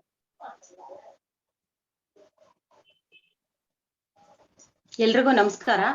ನನ್ನ ಹೆಸರು ಮಂಜುಳಾ ಅಂತ. ನಾನು ಎಲ್ಕುಂಟೆ ಶಾಲೆಯಲ್ಲಿ ಕಳೆದ 4 ವರ್ಷಗಳಿಂದ facilitator ಆಗಿ ಕೆಲಸ ಮಾಡ್ತಾ ಇದ್ದೀನಿ. ನಮ್ಮ ಶಾಲೆಯಲ್ಲಿ ನನ್ನ ಕಾಮಿಕ್ ಪುಸ್ತಕ ಅನ್ನೋ ಒಂದು ಚಟುವಟಿಕೆನ ಮಾಡಿಸುವಾಗ ನನಗಾದಂತ ಒಂದು ಅನುಭವನ ನಿಮ್ಮ ಹತ್ರ ಹಂಚ್ಕೊಳಕ್ಕೆ ಇಷ್ಟಪಡ್ತೀನಿ. ಈ ಚಟುವಟಿಕೆಯಲ್ಲಿ ಭಾವನೆಗಳ ಅನ್ವೇಷಣೆಗಳನ್ನ ಮಾಡಿಸ್ತಿದ್ವಿ. ಅದ್ರಲ್ಲಿ ಇದು ಅಪ್ಪರ್ ಪ್ರೈಮರಿ ಮಕ್ಳಿಗೆ ಮಾಡ್ಸಿರೋದ್ರಿಂದ ನಾವು ಕಾಮಿಕ್ ಬುಕ್ ರೀತಿಯಲ್ಲಿ ಮಾಡ್ಸಿದ್ವಿ. ಇದರಲ್ಲಿ ನಾವು ಮಕ್ಕಳಿಗೆ ಒಂದು ಕಥೆನ ಮಾಡೋದಕ್ಕೂ ಹೇಳಿದ್ವಿ. ಅದ್ರಲ್ಲಿ ನನಗೆ ಅನಿಸಿದಂತ ವಾವ್ ಮೂಮೆಂಟ್ ಅಂದ್ರೆ, ಅಪ್ಪರ್ ಪ್ರೈಮರಿ ಮಕ್ಕಳಾಗಿರೋದ್ರಿಂದ ಅವ್ರಿಗೂ ನಾವು ಸಾಕಷ್ಟು ಪ್ರಶ್ನೆಗಳನ್ನ ಕೇಳಿದ್ವಿ. ನಿಮ್ಮಲ್ಲಿ ಯಾವ್ಯಾವ ರೀತಿ ಭಾವನೆಗಳಿದೆ, ಯಾವ್ಯಾವ ತರ ಇದೆ, ಎಷ್ಟು ಭಾವನೆಗಳಿದೆ, ಈ ರೀತಿ ವಿವಿಧ ಭಾವನೆಗಳ ಬಗ್ಗೆ ಎಲ್ಲ ಅವ್ರ ಹತ್ರ ಮಾತಾಡಿದ್ವಿ. ಆಮೇಲೆ ಆ ಭಾವನೆಗಳನ್ನ ಇಟ್ಕೊಂಡು ಒಂದು ಕಥೆನ ಮಾಡೋದಕ್ಕೂ ಹೇಳಿದ್ವಿ. ಹೀಗೆ ಮಕ್ಕಳು ತುಂಬಾ ರೀತಿ ಕಥೆಗಳನ್ನ ತಗೊಂಡ್ಬಂದ್ರು. ಆ ಕಥೆಗಳನ್ನೆಲ್ಲ ಇಟ್ಕೊಂಡು ಅವ್ರು ಒಂದು ಕಾಮಿಕ್ ಬುಕ್ ನ ಮಾಡ್ಬೋದಾ ಅಂತ ಹೇಳಿ ಅವರಿಗೆ ಒಂದು ಕಾಮಿಕ್ ಪುಸ್ತಕನ ನಾವು ಮಾಡಿಸಿದ್ವಿ. ಇದನ್ ಮಾಡಿಸುವಾಗ ಒಂದು ಸ್ಪೆಷಲ್ ನೀಡ್ ಚೈಲ್ಡ್ ಏನಿತ್ತು, ಆ ಮಗು ಯಾವಾಗ್ಲೂ ಚಟುವಟಿಕೆನ ಮಾಡ್ತಾ ಇದ್ರು. ಬಟ್ ಆದ್ರೂನು ಕೊಲಾಬ್ರೇಟಿವ್ ಆಗಿ ಅವರು ಮಾಡೋದಕ್ಕೆ ಸ್ವಲ್ಪ ಕಷ್ಟ ಪಡ್ತಾ ಇದ್ರು. ಅವಾಗ ಒಂದು ಚಟುವಟಿಕೆನ ಅಂದ್ರೆ ಭಾವನೆಗಳನ್ನ ಮಾಡ್ಬೇಕಾದ್ರೆ ಅವ್ರು ತಮ್ಮೊಳಗಿರೋಂತ ಭಾವನೆಗಳನ್ನ ತುಂಬಾ ಚೆನ್ನಾಗಿ ಹೇಳಿದ್ರು. ಅಂದ್ರೆ ಖುಷಿ ಆಗೋಂಥದ್ದು, ಭಯ ಆಗೋಂಥದ್ದು, ಈ ರೀತಿಯಾಗಿ ಇದ್ರಲ್ಲಿ ತುಂಬಾ ಇನ್ವಾಲ್ವ್ ಆದ್ರು. ಕಾಮಿಕ್ ಬುಕ್ ಮಾಡುವಾಗ್ಲೂ ಕೂಡ ಅಷ್ಟೇ, ಫ್ರೆಂಡ್ಸ್ ಜೊತೆ ಅವರು ಕೊಲಾಬ್ರೇಟಿವ್ ಆಗಿ ಮೆಟೀರಿಯಲ್ ನ ಶೇರ್ ಮಾಡ್ಕೊಂಡ್ರು, ಹಾಗೆ ಐಡಿಯಾಸ್ ಗಳನ್ನ ಶೇರ್ ಮಾಡ್ಕೊಂಡ್ರು. ಇದನ್ನೆಲ್ಲ ನೋಡಿ ನನಗೆ ತುಂಬಾ ಖುಷಿ ಖುಷಿ ಅನ್ನಿಸ್ತು. ಈ ಮಗುನಲ್ಲಿ ಇಂತ ಬೆಳವಣಿಗೆ ಆಗಿದೆಯಲ್ಲ ಅನ್ನೋದನ್ನ ನೋಡಿ ನನಗೆ ವಾವ್ ಅಂತ ಅನ್ನಿಸ್ತು. ಹಾಗೆ ನಮ್ಮ ಶಾಲೆಯ ಮಗು ಸ್ವಾತಿ ಅವ್ರು ಮಾಡಿರೋಂತ ಕಾಮಿಕ್ ಬುಕ್ ಬಗ್ಗೆ ಅವರು ಮಾತಾಡ್ತಾರೆ. Thank you. ಎಲ್ರಿಗೂ ನಮಸ್ಕಾರ. ನನ್ನ ಹೆಸರು ಸ್ವಾತಿ. ನಾನು 8ನೇ ತರಗತಿ GHPS ಎಳ್ಕುಂಟೆ ಶಾಲೆಯಲ್ಲಿ ಓದ್ತಿದ್ದೀನಿ. ಇವತ್ತು ನಿಮ್ಗೆ ನಾನ್ ಮಾಡಿರೋಂತ ಕಾಮಿಕ್ ಬುಕ್ ಬಗ್ಗೆ ಹೇಳ್ತೀನಿ. ಈ ಕಾಮಿಕ್ ಬುಕ್ ನ ನಾವು ಹೇಗ್ ಮಾಡಿದ್ವಿ ಅಂತಂದ್ರೆ, ನಾವು ಯಾವ್ದಾದ್ರು ಒಂದು ಕಥೆನ ಸೆಲೆಕ್ಟ್ ಮಾಡ್ಕೊಂತೀವಿ. ಆ ಕಥೆಯಲ್ಲಿ ಭಾವನೆಗಳಿರ್ಬೇಕು. ಆ ಭಾವನೆಗಳ ಇರುವಂತ ಕಥೆನ ನಾವು ಸೆಲೆಕ್ಟ್ ಮಾಡ್ಕೊಂಡು ಈ ಕಾಮಿಕ್ ಬುಕ್ ಅಲ್ಲಿ ಮಾಡ್ತೀವಿ. ಮತ್ತೆ ಈ ಕಾಮಿಕ್ ಬುಕ್ ಅಲ್ಲಿ ಯಾವ ರೀತಿ ಕಥೆನ ನಾವು ಮಾಡ್ತೀವಿ ಅಂತಂದ್ರೆ, ಈಗ ಹಿಂದೆ ನಡೆದಿರೋದಾಗಿರ್ಬೋದು ಅಥವಾ ಮುಂದೆ ನಡಿಬೇಕು ಅನ್ಕೊಂಡಿರೋದಾಗಿರ್ಬೋದು, ಇಲ್ಲ ಕಾಲ್ಪನಿಕವಾಗಾದ್ರೂ ಆಗಿರ್ಬೋದು, ಯಾವ್ದಾದ್ರು ಒಂದು ಕಥೆನ ಸೆಲೆಕ್ಟ್ ಮಾಡ್ಕೊಂಡು ನಾವು ಈ ಕಾಮಿಕ್ ಬುಕ್ ಅಲ್ಲಿ ಮಾಡ್ತೀವಿ. ಉದಾಹರಣೆಗೆ ನನ್ ಕಥೆ ಹೆಸರು ನಾನು ಮತ್ತು ನನ್ನ ಮುದ್ದು ಚಿನ್ನು ಅಂತ. ಇದ್ರಲ್ಲಿ ಮುದ್ದು ಚಿನ್ನು ಅಂತಂದ್ರೆ ನನ್ನ 2 ಹಸುಗಳು. ಇದು ಊರಲ್ಲಿರುವಾಗ ಹೇಗಿತ್ತು, ನಾನು ಹೋದ್ಮೇಲೆ ಹೇಗಾಯ್ತು ಅಂತ ಅನ್ಬಿಟ್ಟು ನಾನು ಇದ್ರಲ್ಲಿ ಮಾಡಿದ್ದೀನಿ. ಅದು ನಾನು ಹೋದ್ಮೇಲೆ ನನ್ ಜೊತೆ ಚೆನ್ನಾಗಿರ್ತಿರ್ಲಿಲ್ಲ. ಅವಾಗ ನನ್ಗೆ ಸ್ವಲ್ಪ ದುಃಖ ಆಗ್ತಿತ್ತು. ಮತ್ತೆ ಅದು ಸ್ವಲ್ಪ ದಿನಗಳಾದ್ಮೇಲೆ ನಾನು ಅದಕ್ಕೆ ಊಟ ತಿನ್ಸೋದಾಗಿರ್ಬೋದು, ಮತ್ತೆ ಅದ್ರ ಜೊತೆಗೆ ಮಾತಾಡೋದಾಗಿರ್ಬೋದು, ಈ ರೀತಿ ಮಾಡಾದ್ಮೇಲೆ ಅದು ನನ್ ಜೊತೆಗೆ ಹೊಂದ್ಕೊಳಕ್ ಸ್ಟಾರ್ಟ್ ಆಯ್ತು. ಅವಾಗ ನನ್ಗೆ ಆಶ್ಚರ್ಯ ಆಗೋಕ್ ಸ್ಟಾರ್ಟ್ ಆಯ್ತು, ಇಷ್ಟು ಬೇಗ ಇದು ಹೊಂದ್ಕೊಂಡ್ಬಿಡ್ತಾ ಅಂತ ಅನ್ಬಿಟ್ಟು. ಮತ್ತೆ ಖುಷಿ ಕೂಡ ಆಯ್ತು ನನ್ಗೆ. ಈ ರೀತಿ ನಾನು ಭಾವನೆಗಳಿರುವಂತ ಕಥೆನ ಈ ಕಾಮಿಕ್ ಬುಕ್ ಅಲ್ಲಿ ಮಾಡಿದೀನಿ. ಮತ್ತೆ ಈ ಕಾಮಿಕ್ ಬುಕ್ ನ ಮಾಡುವಾಗ ನಾನು ಏನ್ ಅರ್ಥ ಮಾಡ್ಕೊಂಡೆ ಅಂತಂದ್ರೆ, ನಮ್ಗೆ ಭಾವನೆಗಳ ಬಗ್ಗೆ ಮುಂಚೆ ಎಲ್ಲ ಚೆನ್ನಾಗಿ ಗೊತ್ತಿರ್ಲಿಲ್ಲ. ಅಷ್ಟೊಂದು ಭಾವನೆಗಳು ಯಾವಾಗ ಬರುತ್ತೆ, ಬಂದು ಹಾಗೆ ಇರುತ್ತೆ ಅಥವಾ ಹೋಗ್ಬಿಡುತ್ತೆ, ಏನು ಗೊತ್ತಿರ್ಲಿಲ್ಲ. ಆದ್ರೆ ಈ ಕಾಮಿಕ್ ಬುಕ್ ನ ಮಾಡಿದ್ಮೇಲೆ ನಾವು ಭಾವನೆಗಳ ಬಗ್ಗೆ ತಿಳ್ಕೊಂಡ್ವಿ. ಮತ್ತೆ ಈ ಕಾಮಿಕ್ ಬುಕ್ ನ ನಾವು ಸ್ಟಾರ್ಟಿಂಗ್ ಮಾಡುವಾಗ ನಮ್ಗೆ ಕಾಮಿಕ್ ಬುಕ್ ಅಂತಂದ್ರೆ ಏನು ಅಂತಾನು ಗೊತ್ತಿರ್ಲಿಲ್ಲ. ಆದ್ರೆ ಈ ಕಾಮಿಕ್ ಬುಕ್ ನ ಮಾಡಿದ್ಮೇಲೆ ನಾವು ಕಾಮಿಕ್ ಬುಕ್ ಅಂತಂದ್ರೆ ಏನು ಅಂತ ಅರ್ಥ ಮಾಡ್ಕೊಂಡ್ವಿ. ಮತ್ತೆ ಇದನ್ನ ನಾವು ಫ್ರೆಂಡ್ಸ್ ಜೊತೆ ಶೇರ್ ಮಾಡ್ಕೊಂಡ್ ಮಾಡಿದ್ವಿ. ಐಡಿಯಾಸ್ ಆಗಿರ್ಬೋದು, ಏನೇನ್ ಕತೆ ಮಾಡ್ತೀವಿ ಅಂತ ಅಂದ್ಬಿಟ್ಟು, ಮತ್ತೆ ಇದ್ರಲ್ಲಿ ಏನೇನು ಆಯಿಲ್ ಪೆಸ್ಟಲ್ಸ್ ಇರ್ಬೋದು ಅಥವಾ ಮಾರ್ಕ್ಸ್ ಮಾಡೋದಿಕ್ಕೆ ಟೂಲ್ಸ್ ಗಳಿರ್ಬೋದು, ಎಲ್ಲ ನಾವು ಶೇರ್ ಮಾಡ್ಕೊಂಡ್ ಮಾಡಿದೀವಿ. ಮತ್ತೆ ಇದನ್ನ ಸ್ಟಾರ್ಟಿಂಗ್ ಮಾಡುವಾಗ ನನ್ಗೆ ಕಷ್ಟ ಅನ್ನಿಸ್ತು. ಈ ಕಾಮಿಕ್ ಬುಕ್ ನ ಹೇಗಪ್ಪ ಮಾಡೋದು ಆಯಿಲ್ ಪೆಸ್ಟಲ್ ಅಲ್ಲಿ, ಇದನ್ನ ಡ್ರಾಯಿಂಗ್ಸ್ ಎಲ್ಲ ಬಿಡಿಸ್ಬೇಕು, ಡೈಲಾಗ್ಸ್ ಎಲ್ಲ ಬರಿಬೇಕು, ಜಾಗ ಸಾಕಾಗುತ್ತಾ ಅಂತ ಯೋಚನೆ ಮಾಡ್ತಿದ್ವಿ. ಆದ್ರೆ ನಾವ್ ಅದನ್ನ ಬಿಡ್ದೇನೆ ಮತ್ತೆ ನಮ್ ಕೈಲಿ ಆಗುತ್ತೆ ಅಂತ ಅನ್ಬಿಟ್ಟು ಮಾಡಿ ಇದನ್ನ ಫಿನಿಶ್ ಮಾಡಿದೀವಿ. ಈ ಕಾಮಿಕ್ ಬುಕ್ ಅಲ್ಲಿ ತುಂಬಾ ಬಣ್ಣಗಳಿದೆ. ಈ ಬಣ್ಣಗಳನ್ನೆಲ್ಲ ನಾವು ಹೇಗ್ ಮಾಡಿದ್ವಿ ಅಂತಂದ್ರೆ, ಇದನ್ನೆಲ್ಲ ನಾವು ಆಯಿಲ್ ಪೆಸ್ಟಲ್ ಇಂದ ಮಾಡಿದೀವಿ. ಈ ಆಯಿಲ್ ಪೆಸ್ಟಲ್ ಇಂದ ನಾವು ಒಂದೇ ಕಲರ್ ನ ಹಾಕ್ದೇನೆ ಒಂದ್ರ ಮೇಲೆ ಒಂದು ಕಲರ್ಸ್ ನ ಹಾಕಿ ನಾವು ಇರೋ ಕಲರ್ಸ್ ನ ಬಿಟ್ಟು ಬೇರೆ ಹೊಸ ಕಲರ್ಸ್ ನ ನಾವು ಕಂಡಿಡ್ದಿದೀವಿ. ಇದ್ರಲ್ಲಿ ಈ ರೀತಿ ನಾವು ಕಲರ್ಸ್ ಅಷ್ಟೇ ಕಂಡಿಡಿದೀನಿ, ಮಾರ್ಕ್ಸ್ ಗಳು ಕೂಡ ಕಂಡಿಡ್ದಿದೀವಿ. ಈ ಮಾರ್ಕ್ಸ್ ಗಳನ್ನೆಲ್ಲ ನಾವು ಟೂಲ್ಸ್ ಇಂದ ಕಂಡಿಡ್ದಿದೀವಿ. ಟೂಲ್ಸ್ ಅಂತಂದ್ರೆ ಹತ್ತಿ, ಪಿನ್ನು, ಮತ್ತೆ ಟೂತ್ ಪಿಕ್, ಈ ರೀತಿ ನಾವು ಟೂಲ್ಸ್ ಗಳಿಂದ ಕಂಡಿಡ್ದಿದೀವಿ. ಮಾರ್ಕ್ಸ್ ಗಳನ್ನ ಕೂಡ ಮಾಡಿದೀವಿ ನಾವು ಇದ್ರಲ್ಲಿ. ಈ ರೀತಿ ನಾವು ಮಾರ್ಕ್ಸ್ ಗಳೆಲ್ಲ ಮಾಡಿ ಈ ಕಾಮಿಕ್ ಬುಕ್ ಅನ್ನ ಕಂಪ್ಲೀಟ್ ಮಾಡಿದೀವಿ. Thank you. All right. Thank you so much, Manjula and Swati, for sharing your presentation. Just another small reminder that the translations have been coming in the chat box, so you can please have a look as well for a better understanding of what the children are presenting. Let's now move ahead for the next project. The next project is a bird painting. This project is done through tempera paint as a medium. Now, tempera paint again provides a range of flexibility for children to explore, investigate different colors and applying on paper as well. Now, in this project, children draw a close observation drawing of a bird first, and then investigate paint by color mixing, mark making, finding new textures, patterns, etc. And then they apply all of these investigations into a larger bird sketch on a chart paper as well. Now, children thoughtfully persevere through this project as it's a step-by-step project and it takes a lot of time to complete as well. Now, let us now hear about the project from the facilitator and the child from GHPS Vaderahalli. Hi, ಎಲ್ಲರಿಗೂ ನಮಸ್ಕಾರ. ನನ್ನ ಹೆಸರು ಸ್ನೇಹ. ನಾನು ಕಳೆದ 1 ವರ್ಷದಿಂದ ಆರ್ಟ್ಸ್ಪಾರ್ಕ್ foundation ಅಲ್ಲಿ facilitator ಆಗಿ ವಡೇರಳ್ಳಿ ಶಾಲೆಯಲ್ಲಿ ಕಾರ್ಯನಿರ್ವಹಿಸ್ತಿದ್ದೀನಿ. ಈ ಚಟುವಟಿಕೆ ಬಂದು ಟೆಂಪ್ರಾ ಪೇಂಟ್ ನಿಂದ ಪಕ್ಷಿಯನ್ನ ಚಿತ್ರಿಸುವುದು. ನಾನು ಮೊದಲು ಚಟುವಟಿಕೆ ಮಾಡಿಸ್ಬೇಕಾದ್ರೆ ಮೆಟೀರಿಯಲ್ಸ್ ನ ತಂದಾಗ ಮಕ್ಕಳು ತುಂಬಾ ಏನೋ ಮ್ಯಾಮ್ ಹೊಸ ರೀತಿ ತರ್ತಿದ್ದಾರೆ ಅಂತ ಮಕ್ಕಳು ತುಂಬಾ ಕುತೂಹಲದಿಂದ ನೋಡ್ತಿದ್ರು.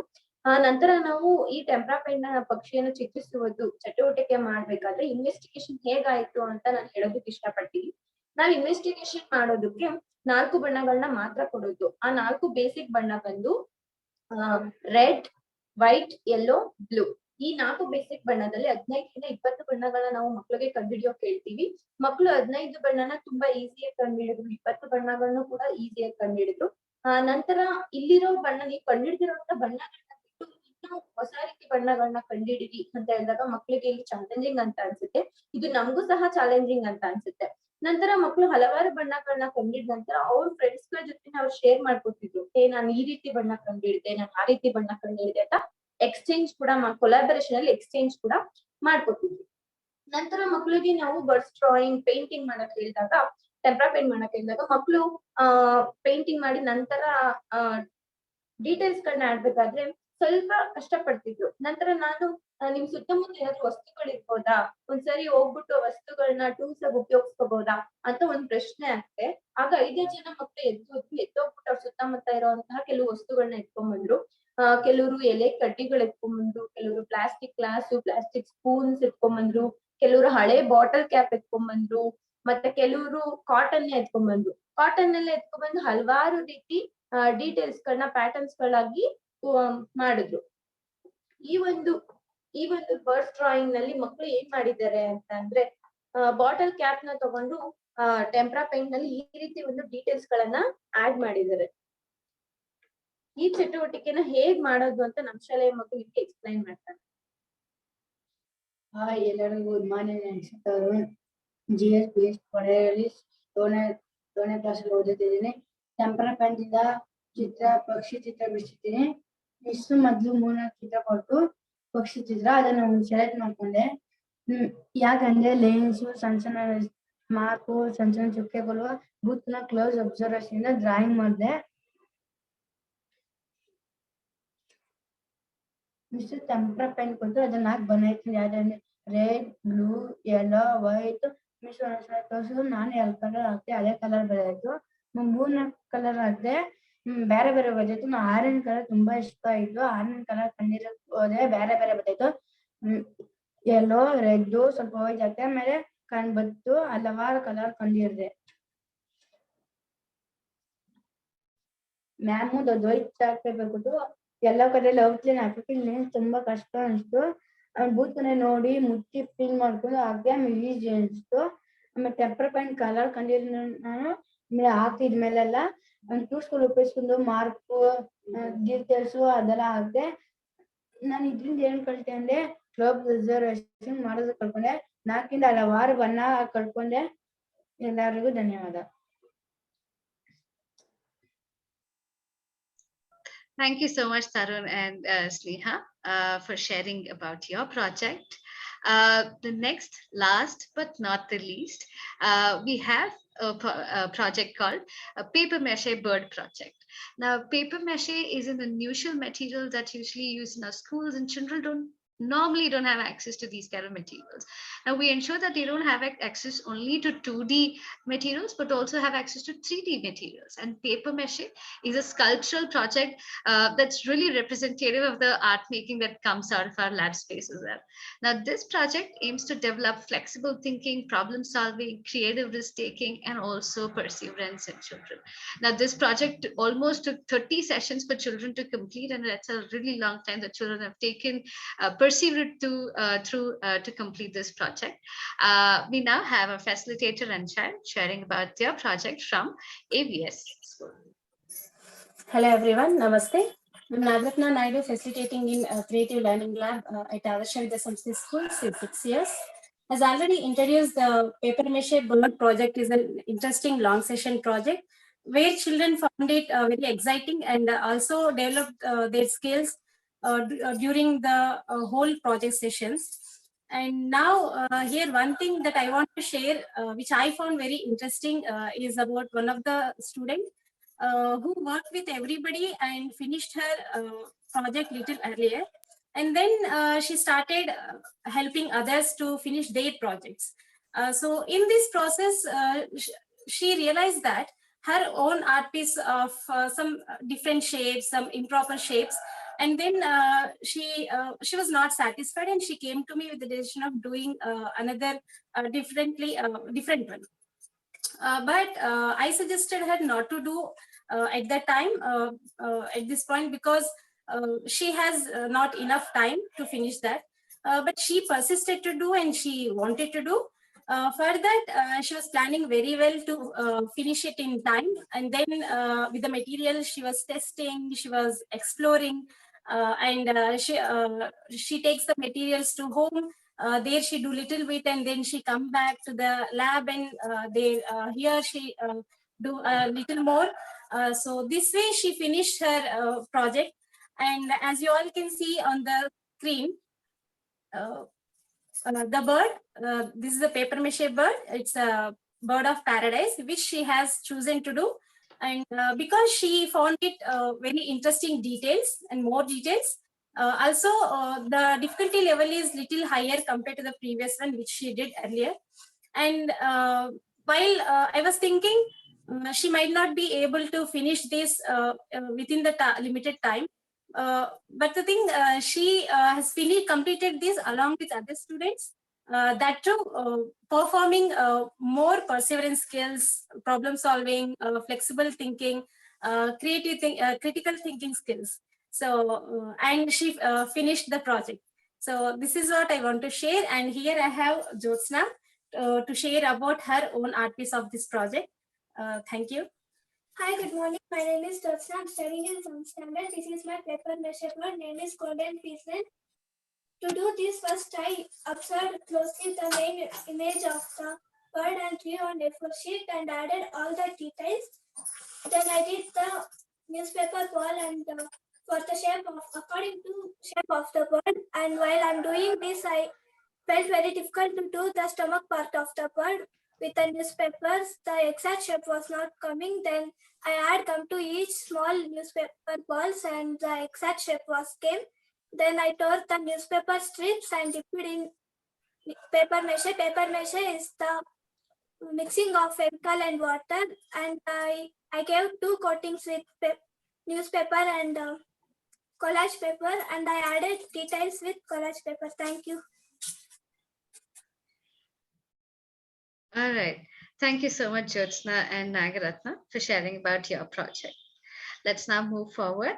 As I said earlier, we believe that it's not just a top-down approach of curriculum that adds value to the development of our facilitators, but our facilitators also come up with their own projects that they also try with children in the schools that adds up to their development. Now, our facilitator here, Adilakshmi, is here to present about her project that she did. Yes good morning ಎಲ್ರಿಗೂ. ನನ್ನ ಹೆಸರು ಆದಿಲಕ್ಷ್ಮಿ ಅಂತ. ನಾನು ಕಳೆದ 3 ವರ್ಷಗಳಿಂದ ಆರ್ಟ್ಸ್ಪಾರ್ಕ್ಸ್ ಜೊತೆ ಕೆಲಸ ಮಾಡ್ತಿದ್ದೀನಿ ಆಸ್ ಅ ಫೆಸಿಲಿಟೇಟರ್ ಆಗಿ ವಿವೇಕನಗರ್ ಸ್ಕೂಲಲ್ಲಿ. ಸೊ ಈಗಾಗಲೇ ನಮ್ಮ ಫೆಸಿಲಿಟೇಟರ್ ಆಲ್ರೆಡಿ ಶೇರ್ ಮಾಡಿದ್ದಾರೆ ನಮ್ಗೆ ಆಗೋ ಪಿ ಡಿ ಸೆಷನ್ಗಳಾಗಿರ್ಬಹುದು, ಆಮೇಲೆ ಲರ್ನಿಂಗ್ ಸರ್ಕಲ್ಸ್ ಆಗಿರ್ಬಹುದು, ಅದರಿಂದ ನಮ್ಗಾಗುವಂತ ಕಲಿಕೆಗಳ ಬಗ್ಗೆ ಆಲ್ರೆಡಿ ಶೇರ್ ಮಾಡಿದ್ದಾರೆ. ಸೊ ನಾನು ಇವತ್ತು ನಾವು ಮಾಡಿರುವಂತ ಫೆಸಿಲಿಟೇಟರ್ ಆರ್ಟ್ ಪ್ರಾಜೆಕ್ಟ್ ಬಗ್ಗೆ ಶೇರ್ ಮಾಡೋದಕ್ಕೆ ಇಷ್ಟಪಡ್ತೀನಿ. ಸೊ ಈ ಪ್ರಾಜೆಕ್ಟ್ ಬಂದು ನಾವು ಆಲ್ರೆಡಿ ಮಾಡಿರುವಂತ ಸೆಷನ್ಗಳಿಂದ ಇನ್ನು ಹೇಗೆ ಕ್ರಿಯೇಟಿವ್ ಆಗಿ ಮಾಡ್ಬೋದು ಅನ್ನೋ ಪ್ರಶ್ನೆ ಬಂದಾಗ ನಾವು ಒಂದು ಇನ್ಸೆಕ್ಟ್ ಕೊಲಾಜ್ ನ ಸೆಲೆಕ್ಟ್ ಮಾಡ್ಕೊಂಡ್ವಿ. ಸೊ ಆ ಇನ್ಸೆಕ್ಟ್ ಕೊಲಾಜ್ ಮಾಡ್ಬೇಕಂದ್ರೆ ಅದು ತುಂಬಾ ಕ್ರಿಯೇಟಿವ್ ಆಗಿರ್ಬೇಕು ಅನ್ನೋ ಒಂದು ಎಕ್ಸೈಟ್ಮೆಂಟ್ ಇಂದ ನಾವು ಎಲೆಕ್ಟ್ರಿಕ್ ವೈರ್ ನ ಸೆಲೆಕ್ಟ್ ಮಾಡ್ಕೊಂಡ್ವಿ. ಸೊ ಎಲೆಕ್ಟ್ರಿಕ್ ವೈರ್ ಇಂದ ಮಾಡಿದಾಗ ತುಂಬಾ ಕ್ರಿಯೇಟಿವ್ ಅನ್ಸತ್ತೆ ಅಂತ ಒಂದು ಫೀಲಿಂಗ್ ಇಂದ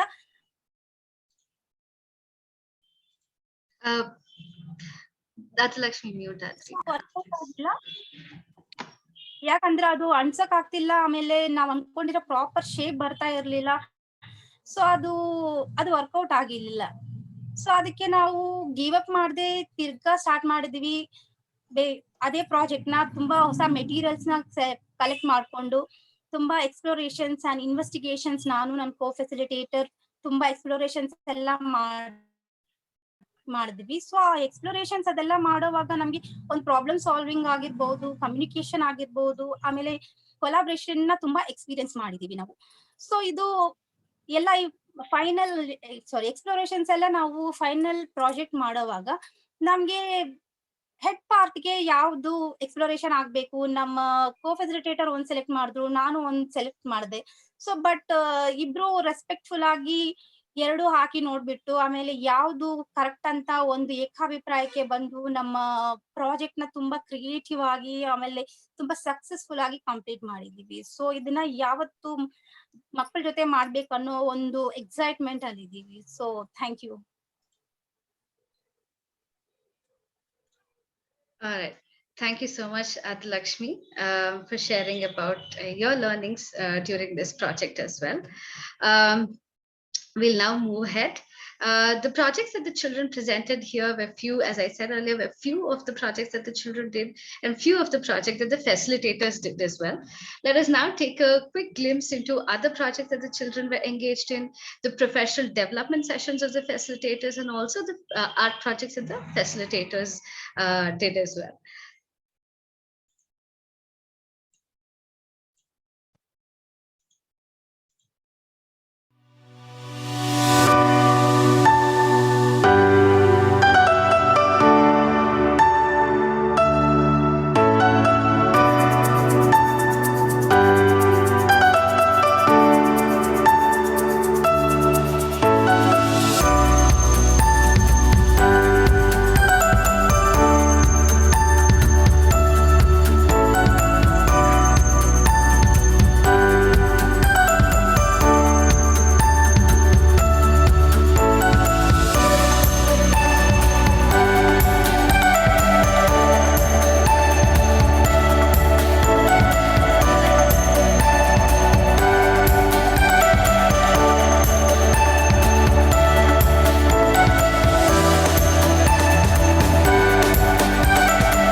I hope that gave everyone a glimpse of what we've our work throughout the year with the children, with the facilitators as well.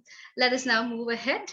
And we now have one of our teachers from GHPS Tinklu School, Mr. Lawrence sir, sharing his views about our program running in the school. Lawrence sir, over to you.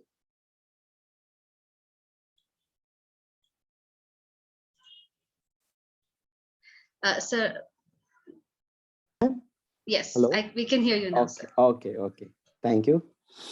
Very good morning to the event organizers. Miss Nisha ma'am, the ArtSparks founder, distinguished guests, Mr. Prakash Iyer, sir, Azim Premji Foundation, Miss Razia Sadik ma'am, all the staff members of ArtSparks and everyone present here. My name is Lawrence Anthony Raj. I'm working as an English teacher in the Government Higher Primary School, Tindlu, Sarjapura, Bangalore. I would like to share my few thoughts on the ArtSparks Foundation and the initiatives in our school. To speak on more particularly, I would like to share my thoughts by answering to the two self-made questions. The first question, how has the work of the Creative Learning Lab impacted the children in our school? Supporting with few examples. And the second one, how has the sessions helped me to develop my teaching practices? Answering to my first question, how has the work of the Creative Learning Lab impacted children in our school?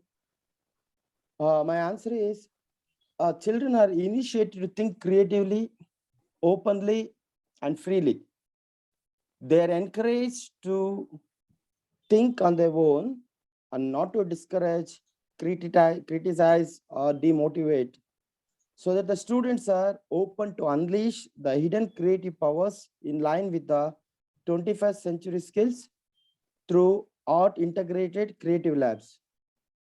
We teachers have noticed in them learning joyfully and enthusiastically. They're able to open up to the creative ideas, able to share their thoughts and ideas freely and without any hesitation.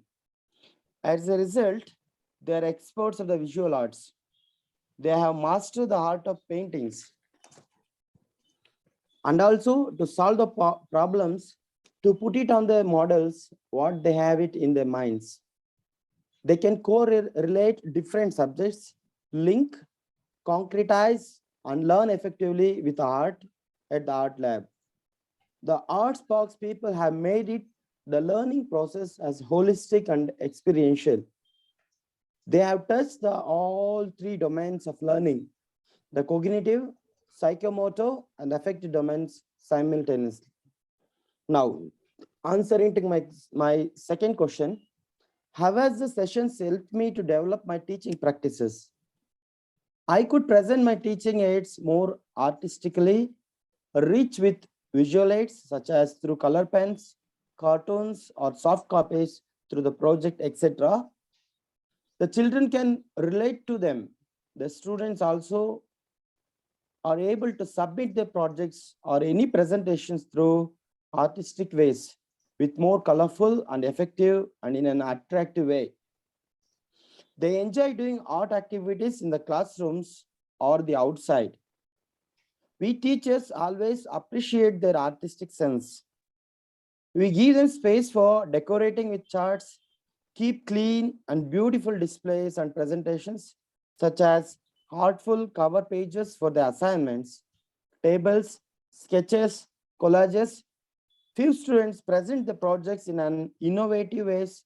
Example, water cycle, science diagrams, historical events and persons, pollutions, community problems, etc.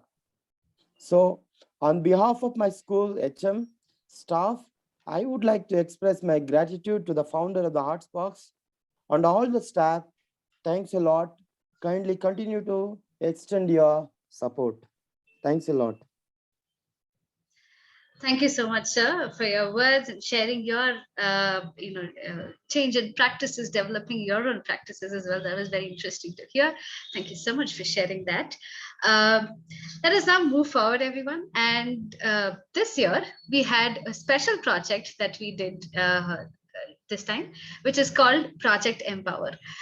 Project Empower was a project conceived based on the work that we do at the Creative Learning Lab. And the objective of this project was to bring young girls in the school together to create a safe space for them to discuss, have dialogues about themselves, their aspirations, their strengths, and also create a collaborative mural of large size. Now, during these sessions, the girls engage in these discussions very actively and in art making with full enthusiasm. They worked together, solved problems, along the way solved their disagreements, had agreements, and then successfully completed a large-size collaborative mural. And this was exhibited in a gallery in Bengaluru as well, which some of you have attended as well. Let's now have a glimpse of what happened in this project.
All right. I hope that gave a good glimpse of what happened into the Project Empower and the exhibition as well. With this, we come to an end of the CLL presentations, the Creative Learning Lab presentations, and let's now move forward. While all of this that we showcase has occurred in the Creative Learning Lab, I would like to now pass it on to Sagarika again to talk about the work that has occurred in the Professional Learning and Development Program as well. Over to you, Sagarika. Thank you, Arpita, for taking us through those presentations by the children as well as the stakeholders. So these presentations gave us a peek into the on-ground work done by ArtSparks and the possibilities of a robust art program in schools. So in order to spread the reach of our methodology among other organizations and individuals, to give more children access to enriching and impactful art-based education, ArtSparks established the Professional Learning and Development Program. So here is a short video to show you the different offerings under the program, as well as what took place over the year. I request Arpita if she can share the video. The Professional Learning and Development Program at ArtSparks aims to broaden the reach of our methodology and empower other organizations and individuals to ensure more children have access to impactful art-based educational programs. This year, we organized various programs, events, and workshops for teachers, educators, non-profit administrators, and the general public to explore new ways to enrich children's learning. ArtSpeaks reaches out to the general public, especially those seeking to broaden their understandings in the field of art education. This year, we conducted a series of talks, discussions, and hands-on workshop experiences around art education through our ArtSpeaks sessions.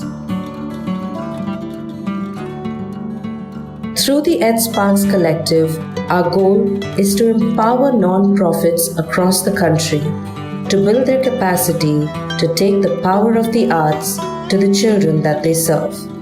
This allows us to indirectly impact the lives of many more children so that they can have access to these programs. The work that we do through the ArtSparks Collective program reaches all parts of the country. This year, we had a diverse group of educators, non-profit administrators, facilitators, curriculum designers, and program managers from across India. To sustain the momentum created through the ArtSparks Collective program, all cohort members become part of a larger community of practice and are provided with ongoing support post the ArtSparks Collective program through learning circles, open forums, and extended action learning projects. It is wonderful to see the excitement and the intentionality of our partner organizations. For us, success is measured when our partner organizations can speak the same language when they go back into their own spaces. ArtSpark has made my belief stronger than ever that the journey or the process is much more relevant than the final outcome. I'm able to see new perspectives and possibilities which help me create safe and brave learning spaces for children. I have found the door to new discoveries and revolution in my classroom.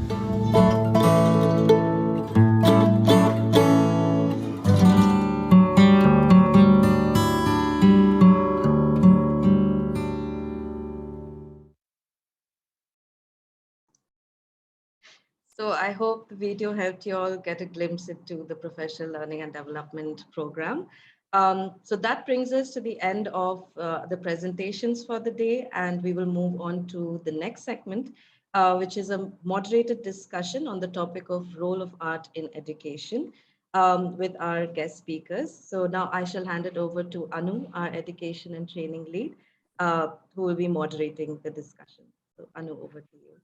Good morning, everybody, and thank you so much for having this wonderful presentation. I'm rather goosebumpy right now, having seen all the wonderful work the children, seeing and listening to the kids directly is just unbeatable. I really wish If it was in real person, I would have just hugged them right there. But anyhow, thank you so much. I think it's really wonderful to see the amazing, incredible work that's done by the team over the past year, rather challenging couple of years. So thank you so much. So let's move on. I'm Anu from ArtSparks Foundation. I will be moderating the panel discussion that we've all been waiting for. Before I go on to introduce to you the wonderful panelists we have here today, I'd like to set a little bit of context about today's discussions. In the past hour or so, you've got a glimpse into the work that we do on the ground, the various ways children engage and experience visual arts through our art-based interventions, and how children benefit from it. Apart from the work that we do in the field, we also constantly work towards raising awareness about the importance of the arts and education through a series of dialogues, discussions, and various other ways. So today, through this panel discussion as well, we aim to talk about the role of the arts in education and why every child have to have access to the arts. We are so grateful to have these two wonderful panelists here today who graced their time this Saturday morning. Please welcome Mr. Prakash Iyer from Azim Premji University. He teaches philosophy of education, curriculum theory, and aesthetics and art education at the university. His research interests are in political philosophy and moral and political education as well. He is a keen follower of theater and cinema and extremely notorious for bringing in film into anything and everything that he speaks or does. So beware, he may start giving you a movie list to watch by the end of this discussion. We welcome Dr. Razia Sadik. She is an associate professor at the School of Education, Lahore University, Management Sciences, where she teaches courses in art education, curriculum design, and slow looking. Her research interests are in arts, higher education, teacher education, critical pedagogy, art-based research, art-based educational research, and critical curatorial practice. Dr. Sadik received a doctorate from in art education from Teachers College, Columbia, New York, and her master's from University of Arts, London, and her undergraduate from Lahore University. Thank you so much for joining us today. A little bit about the discussion format. I will be posing a series of questions to both the panelists, maybe starting with one. They get to respond to that question and then pass it on to the other to share their comments about the first response. We'll kind of go back and forth a little bit, a few questions, pointed questions. End of the discussion, we have a little bit of time allotted to take in questions from the audience as well. So throughout the session, the chat box will be open. So as audience, please feel free to put in the questions that you'd like to pose to the panelists. Please send it to the host of this so that we can consolidate those questions and then post them accordingly based on the time that we have, and try and answer as many as we can within today's session. All right. Okay, so let's get started. So Prakash, maybe I'll start with you. You teach aesthetics in art education. Maybe this is a question that's more appropriate with you. What is aesthetic education and why is it required in schools?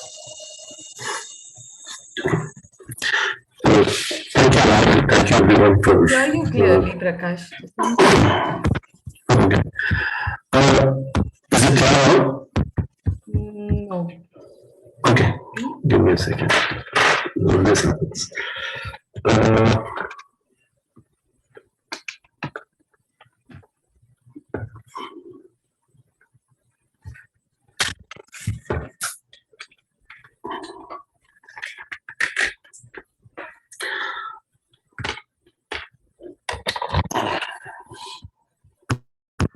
Okay, can you hear me now?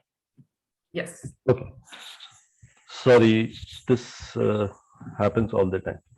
When I have to speak, the headphones stop working. Until then, they work fine.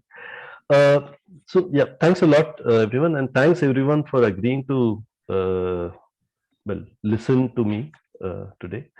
So and thank you for framing the question, Anu, as what is aesthetic education. So I would just go back and remind all of us of what, and in a very fundamental at a fundamental level, what education is. We could say that we experience the world in various ways, and and education is primarily making sense of the world around us and making sense of our experiences. And if we define education in this way, we could apply it even to what is happening now, right? That this is an experience of a conversation we are having, and each of us is trying to make sense of what is happening. And this making sense involves three kinds of analysis and judgment. One is sifting the truth from falsehood, that what is true, what is not true, and the other is a moral or ethical judgment, what is right, what is wrong, and whether it is beautiful or not beautiful, or whether you like it or not. If we saw all the painting, the drawings and the works of art that children presented today, you could see that a child trying to represent her own face or someone else's face. There is a certain, is it true that this artwork, the painted drawing looks like the thing out there, whether it's a tree or someone's face? I remember the boy saying, the ears are big and the hair stands up straight.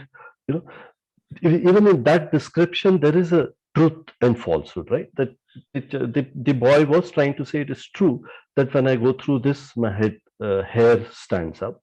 Okay, and there is also a sense of beauty there, right? That saying that this way of representing how the hair stands out looks nicer, looks better than you could make that same drawing scary, right? That if the hair stands up, it could look scary. So that is the aesthetic judgment part that he's making. And overall, also there is a sense, when we looked at the social emotional learning part, they were conveying a sense of right or wrong, that, I should not be made to feel like this. I should not be, or this is the way I should be made to feel. So if we look at these three judgments, I would say that, education primarily right from the childhood and onwards, we should start learning to separate these judgments from each other, because aesthetic judgment is an integral part of everything we do. And quite often grown-ups happen to make the mistake of not separating aesthetic from the moral. Someone says something very beautifully, which is morally wrong, and we might just agree with that person just because it sounded so beautiful, and this is actually quite scary. While we think when we are children it is very cute and nice, but the separation of aesthetic and moral judgments, or aesthetic and truth, judgments of truth, is immensely important. So this is one argument I would strongly make, that we need to, all of us need to learn and educate children in aesthetic, in the aesthetics, simply because it clouds our judgment in so many ways that we need to be able to form our own aesthetic judgment and say, well, this person said this beautifully, but what he said is still wrong. Making that distinction, that conveys the importance of aesthetic education in one way. And the other thing is that because aesthetics is so integrated, even when we learn a maths and a science, or in 4th or 5th standard we learn EVS, which is a mixture of so many kinds of truth, the scientific truths, the social truths, and within that also, giving an aesthetic view to something actually helps children learn other things better. That when we separate the aesthetic from this, it actually helps us learn a maths or a science. So we'll be able to, for example, distinguish between the perfect shape of a circle and the beauty of a circle, and the definition of a circle, that it is a series of points which are equidistant from one thing. So being, aesthetic education, I think, is important also because it helps us learn the other form of judgment better. Thank you so much for sharing. I think you made a powerful point, right? Aesthetics, aesthetic judgment is an integral part of everything that we do, and it's so we need to develop this from a very early age. Maybe Razia, if you have comments to add to what Prakash said, or your thoughts. Sure. Thank you so much, first of all, for inviting me to be part of this panel and for sharing the most beautiful and mind-blowing exhibition of work, and particularly the stories of the educators and the children. Thank you all for being here. So thank you, Prakash, for your opening introduction to this really important topic. I will pick up 2 points which I really would like to build on briefly. And so I really appreciate the connection that you are making between aesthetics and ethics indirectly. I'm not a philosopher, so I may not be using the right terminology, but certainly this whole thing of how we make judgments about the world around us and how as we experience the world and how you related it to the importance of aesthetics is really, really important. Because after all, even if we look at the different ways of expressing that we have seen among the children's work, truths are many, and people have different truths. And so in a sense, aesthetic education, first and foremost, I believe if done the right way, it opens up the opportunity for greater inclusivity and diversity in many, many different ways. This is a really long topic and one can go on talking about it, but I did want to highlight this sort of core connection between our value system and the importance of the arts. And it's sort of difficult to convince people, but I did want to put it out there. Thank you. Thank you, Razia. You are bringing up kind of the importance of the arts, which is the question that I'd like to pose to you moving on. You teach art education, your research is rooted in art-based education, you're also in teacher training, so on and so forth. So what role does the arts play in education as a whole? I know we talked about aesthetic education, but what about specifically about the arts, and how does it benefit children? In what various ways does it benefit children? Thank you for that question. I mean, I think that there are so many dimensions to the answer to this question, but first and foremost, I think in terms of what kind of human beings come out of the education system, that is primarily what it impacts. Nisha talked about transformative experiences, and this is something which is loosely used by many people, but not everybody is able to do it. I feel that your exhibition sort of speaks to this in terms of how and what the children and the teachers were, the facilitators were writing, they were saying, and I was reading in the chat box.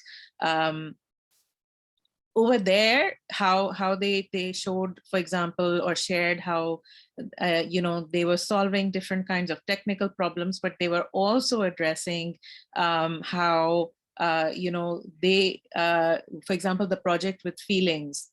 The child said that we don't know what the feelings are, and then working with materials and thinking about these questions and the facilitator questions, it sort of led us to think about it. So I think that's a fantastic example of in a very short time.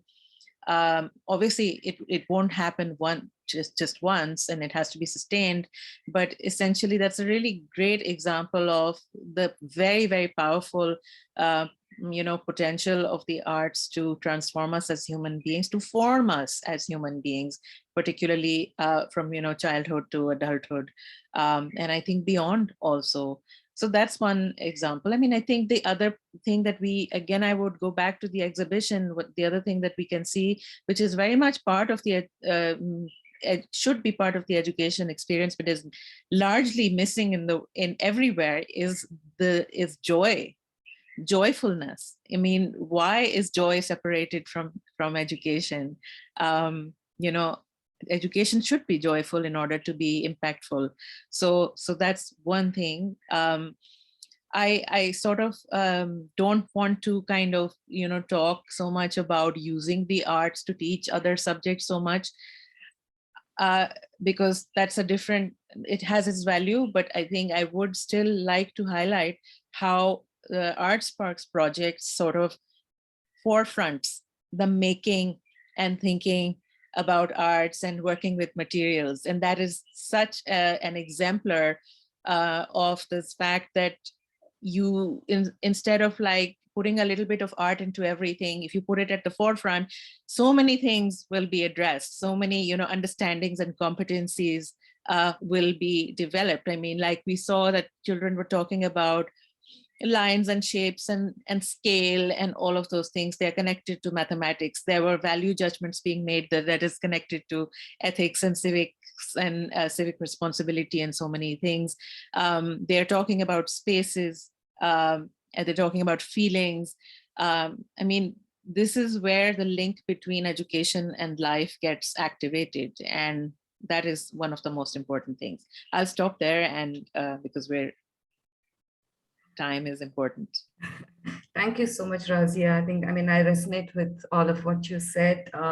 Lovely to say this is where education and life meets. I mean, that's just amazing as well. And I think the feelings part, I totally, my own experience working with children through these interventions too, the feelings part, I feel it's so organically there when they're working with the arts. No other subject is able to provide that space, in my opinion, ability to express their feelings and be able to kind of navigate their own self-recognize and be able to eventually put it down in a very aesthetic and artistic manner, and in their own way, kind of owning the whole process themselves. They have the kind of the freedom and the space to be able to do so as well. Prakash, I saw you nodding and smiling as Razia was speaking, so I'm curious what's going on in your mind.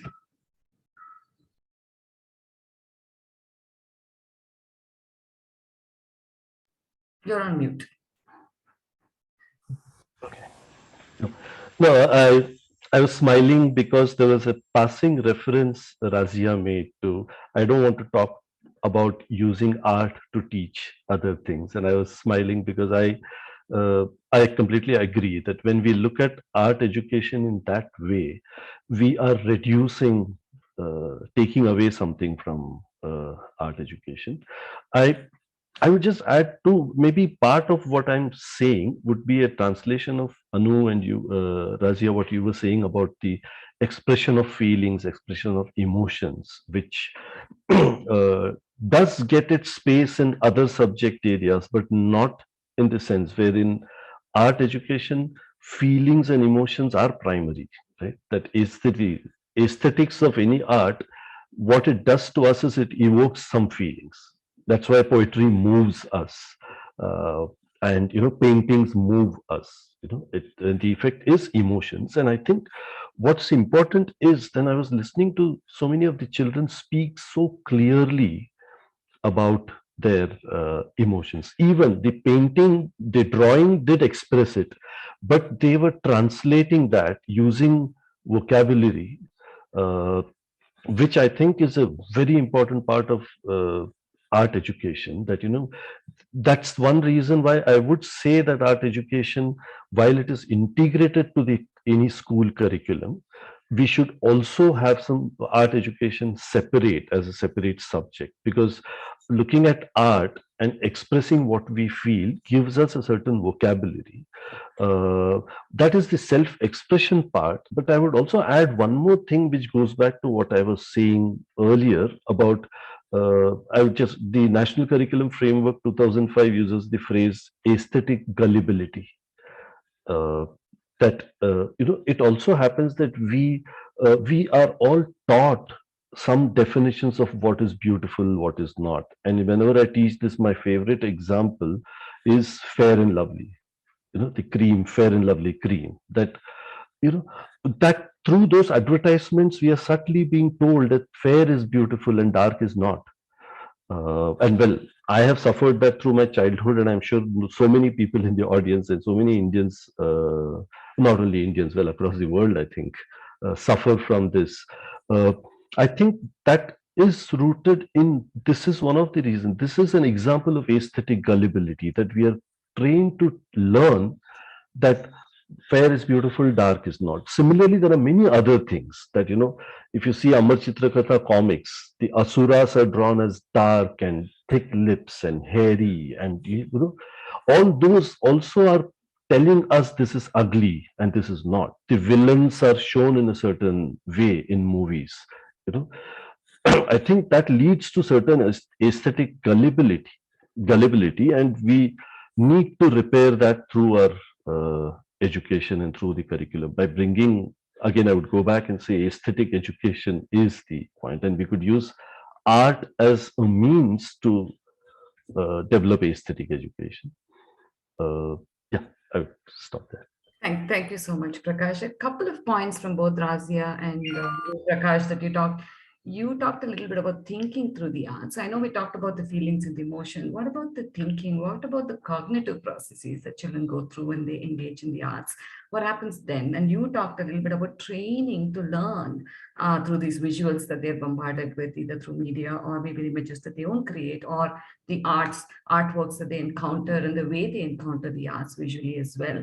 So what is this about training to learn through these visuals and thinking through the arts? Maybe Razia, you can start with talking a little bit about thinking through the arts. Sure, thank you. So I think thinking, we not only think through the arts, we also think with the arts. I think that is a more, I would say, activated kind of if you want to sort of think about what actually happens when children or anybody works with art materials, there's sort of multiple processes going on. I'm not arts education psychology background person, but I certainly have read it, and it's an important theory that informs the practice of teaching the arts or teaching teachers how to teach the arts. So essentially, like in the process of getting to know materials, I think that you are, again, you are having a very holistic kind of an experience, because you are dealing with the physicality of those materials and what their limits and possibilities are, what is their extent of their possibilities. You're getting to know the material, but not only are you doing that, you're simultaneously also thinking conceptually. And, you know, like we can see it in the what the children, particularly like Prakash said, they were very clearly articulating this sort of concurrent processing of both the physical materials, challenges, and also the thinking part.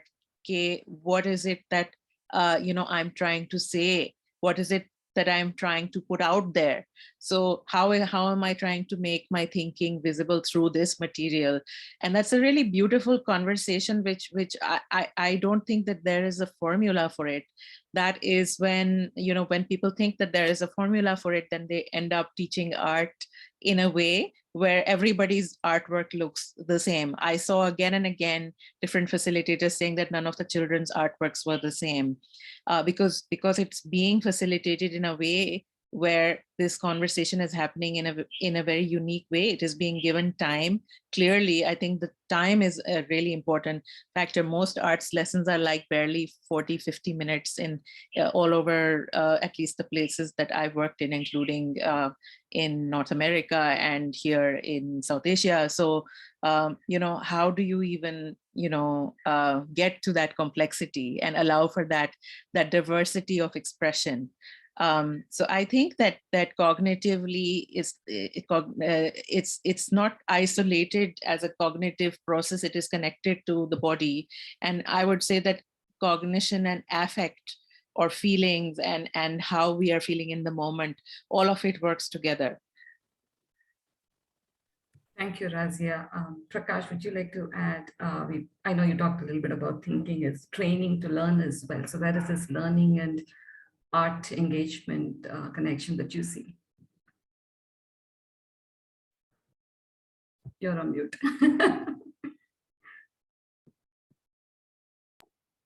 Oh, I think the host has to unmute me. I'm not able to unmute myself. Oh. That's right. Yeah. Okay. Anyway, thanks. It's worked now. See, I think since we well, I'm just combining two things. That one, your question had, how can a teacher be trained to teach the arts, and I'm combining that with this, a distinction between the cognitive and the affective. That I would blame Bernard Bloom for making this distinction, which is not valid in so many ways. The reason I'm saying that is that even when you're engaging with art, and even when you're expressing and even feeling, there is a significant cognitive aspect in that. That even that boy, when he was creating that, or the girl when she was making the work of art, that, okay, if I put this like this, then it would look like this. And maybe if I change it, it would look better. That is a cognitive process. And I think if we as teachers also learn that, we are thinking, because when teaching learning necessarily involves thinking, right? Because then I have to say, this is not looking beautiful. Why don't you try this? That communication is happening in the cognitive realm. So I think if we don't separate this, and I think my thing, and I use this even when I teach moral philosophy or moral and political philosophy or even epistemology, that, I think especially with art, the teacher has to position herself as a learner, that even a child creates something, and we also become a learner and say, why do you think it is beautiful? That when we learn, I don't like to make a grandiose statement that teachers are learners and learners are teachers, but I think it is a very important pedagogical tool, that at least when we are teaching, we have to push ourselves and start with the same question that I use in moral philosophy or with here. I don't know how you decide what is beautiful and what is not. That makes it possible for us to have a conversation with the learner. And especially with aesthetics and art, so many more things. It is so subjective that each of us has our own notions of beauty, that it is important for us to place ourselves in such a way that we elicit what the child's notion of beauty and what the child's notion of art is. To my mind, that's a very important thing, that we need to be trained. All of us teachers need to be trained in placing ourselves as a learner. Absolutely. I think, and that's exactly what we do, right, with our facilitators, a lot of that, and especially engaging through the arts. And most of the training is actively art making, art viewing, art discussions and reflections and sharing and so on and so forth, constantly putting them into the shoes of a learner, they kind of go back and forth, right? They wear the educator hat, and then they wear the learner's hat. They constantly think of what the child is feeling, what the child is doing, and how can I push them further and, enhance their thinking and also empathizing. So many of these happens so beautifully, and we've seen that on our side of work as well. So I think this kind of brings us to that next question I had put down, saying how can we develop teachers to utilize the arts to the fullest potential in the classroom? I know we do it in various ways, but maybe Razia, you could share some of your thoughts on how you see the arts can be utilized. You talked a little bit about even the arts. The role of the arts is to create better human beings. I'm sure there's a role it can play in creating better teachers and facilitators as well. How can we can unearth that and utilize it? Thank you. Very difficult problem to solve. Not a difficult question, because I've been working towards this for a good part of my professional life, but in different contexts, I should add. So I worked for most of the time with most of my professional experience with teachers of arts. And now I'm working with teachers and students who have a non-arts background. And I think that this is something which has really helped me realize, this newer experience is something which has really helped me realize how, we might be teaching teachers of the arts better, and also how we might activate, these kinds of learnings which we are talking about among teachers of other subjects. Even school administrators, and I'm sure you all also do that work through your professional development workshops, which you shared, which Sagarika shared earlier. I think I get the sense that you do. They're both different sets of, they bring different sets of problems. Obviously, teaching art teachers has its own challenges, because in the K-12 situation, you have teachers who are coming, at least in Pakistan, they're coming from either no art training or a professional degree in some kind of arts or design or architecture. But they don't have pedagogical training. So over there, I think the focus is more on how do you actually pedagogically, enrich and all the sort of ethical parts and the child development part, all those kinds of things one would be focusing on, as well as also, again, this thing, I would like to put this thing right up front, that Nisha has always used the word of robust practices of arts. And this is something that in many situations, I feel it gets sacrificed, either because of lack of time, lack of funding, lack of interest, all of those things. So I would emphasize that I think teachers, if they want to teach the arts, they must engage in the arts activities themselves, just like your facilitators are, which is super, super impressive. I don't know what their backgrounds academically or culturally might be. I'm sure they're very, very diverse. But the fact that you gave them the confidence to make something, I think that is something that is really a very strong kind of a testament to this fact that this is important.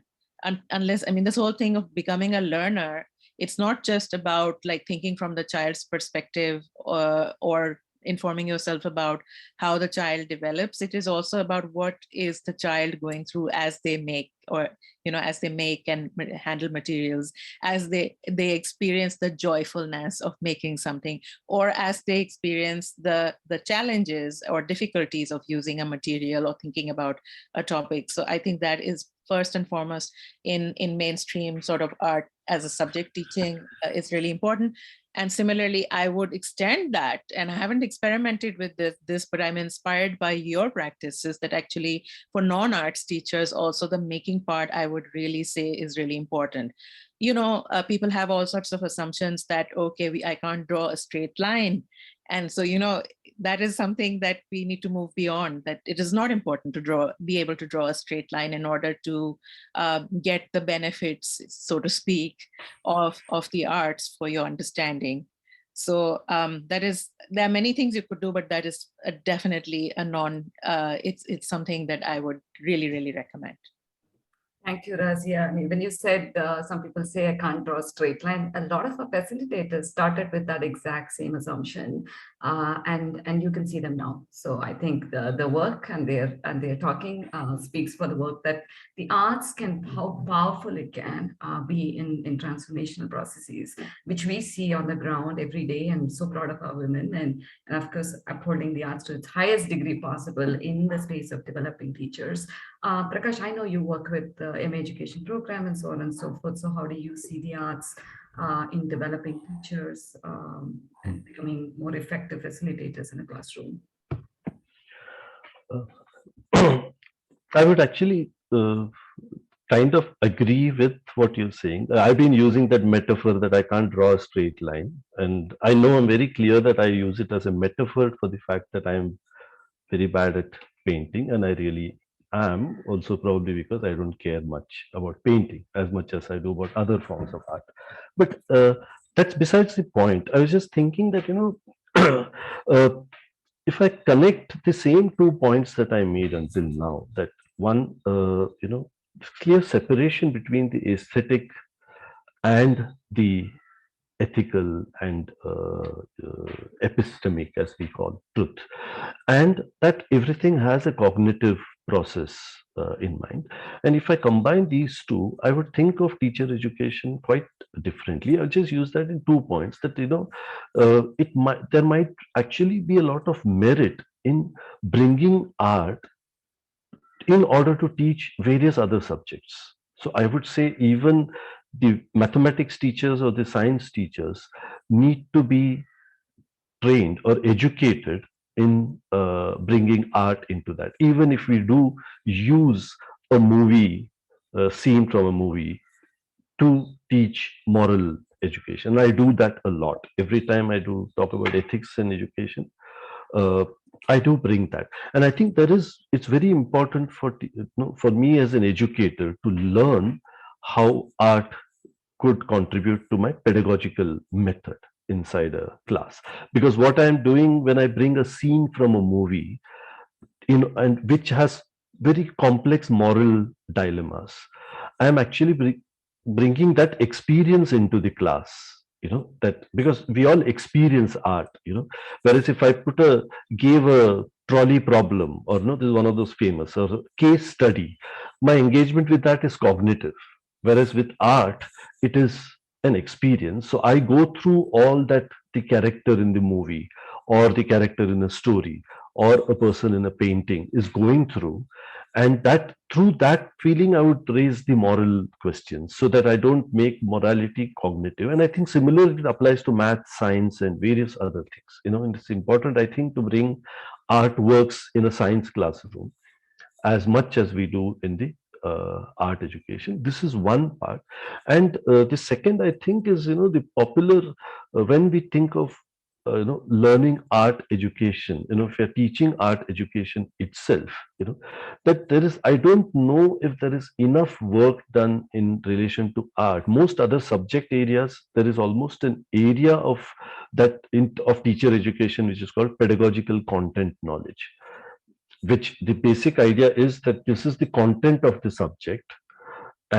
But then you need to have learned different ways of looking at the content so that you can bring it into the classroom. It would apply even to multiplication or differential equations or anything. All that has associated pedagogical content knowledge, that you would probably decide to start with a problem with that method, or start with, I can imagine how you can apply that to art.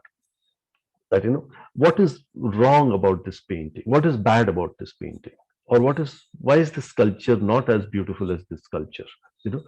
I'm just giving you an example of what I see pedagogical content knowledge, that if I know sculpture well enough, I would be able to enter it from various directions. The same applies to any art form.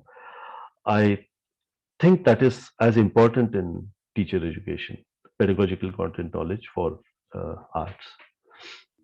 And thank you, Prakash. And I think that's a whole long discussion about the whole teacher training, pedagogical teaching practice in the arts. And I think we will have to allot another day also to go more deeper into it and also find out what's going on, what's available, what needs to be done. So maybe a little bit shifting towards what needs to be done.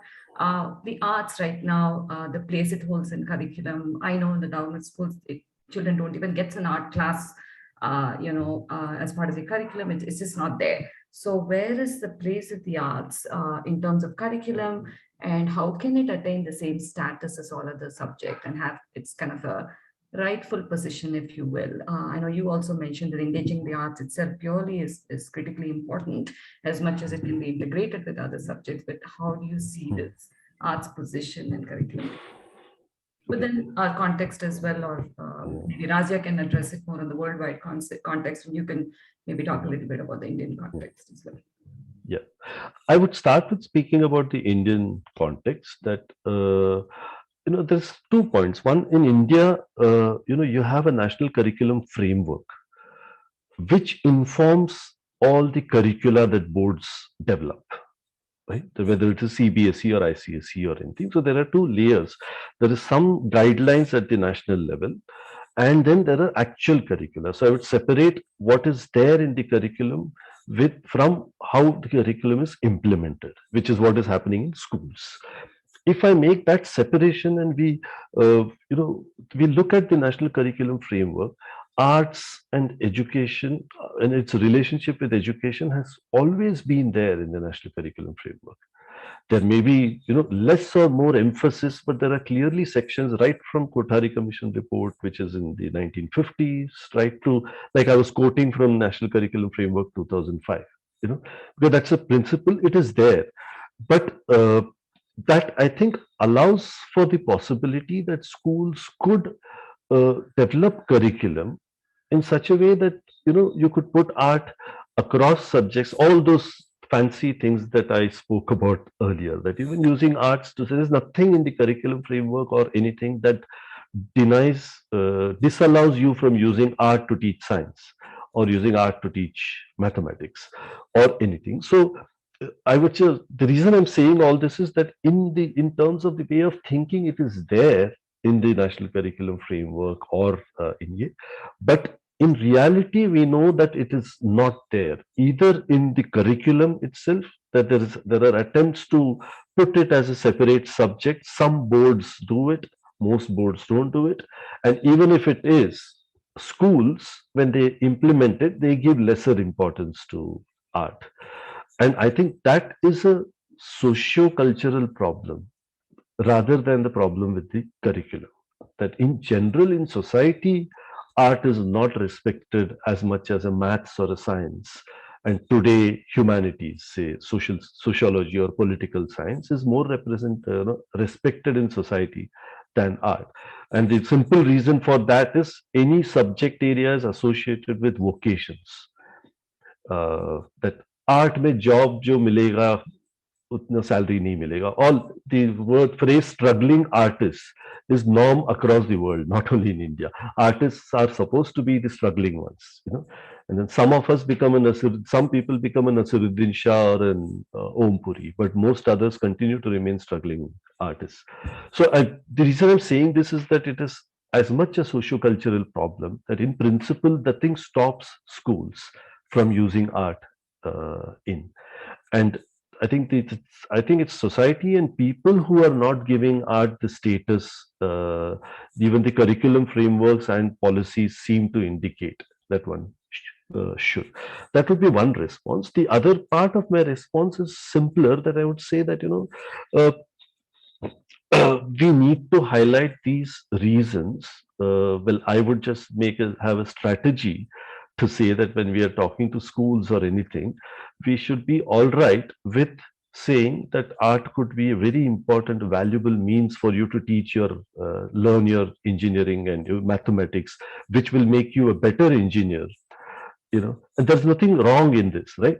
We all know that engineers should have an aesthetic ability. Doctors should have an aesthetic ability to make sure that they don't fall for it and they do what the body. So I think we should figure out a way to do a campaign such that rather than being principled and saying we want art the same status, I would rather say let's be pragmatic and, you know, bring the importance of aesthetic, even if it is not supposed to be used in some area, might be the only reason why you should bring art into, say, science or something. Well, stop. Thank you, Prakash. I see Razia nodding and smiling as well. So let's hear from her on the role of the arts and curriculum, maybe worldwide, and also in response to what Prakash just shared. Sure. Thank you so much, Prakash. You bring up really important points. There are a lot of similarities between the on-ground, between Pakistan and India in the on-ground sort of, situation in terms of whether arts are, adopted or not in the curriculum. The difference is that we don't have unfortunately, we have moved away over time from when Pakistan, separated from India. In the 1950s, there was this fantastic, it's called the Sharif Report, which sort of mandates the inclusion of the arts, not only the arts, but also film and various other, artistic forms to be included in education, but directed towards this whole thing of working with your hands and mehnat, or how would you like translate mehnat, the idea of hard work, and so, but manual with like by making things. And then of course, so less emphasis on the cognitive processes associated with it, which I always object to, because I think that it's a very holistic, like you said, the affective and the holistic are not separate in the actual human, processing of things. So that they have unfortunately gone out, and it's becoming much more conservative in the sense that either the arts are considered more, they are considered as useless in the sense that okay, yes, you talked about like the professional sort of possibilities that are there, but also in terms of like what use do they have to the other subjects. So that understanding is still not there at the policy level. So I first of all think that ideally speaking, it really has to, there's something that for the arts to flourish sustainably in education, there has to be something in the policy. And it may not be something so concrete that, okay, everybody should, mandate the arts, but at least it should be there so that it can be, applied differently based on the capacities of different schools, regions, geographical sort of, there's so much diversity in this country also.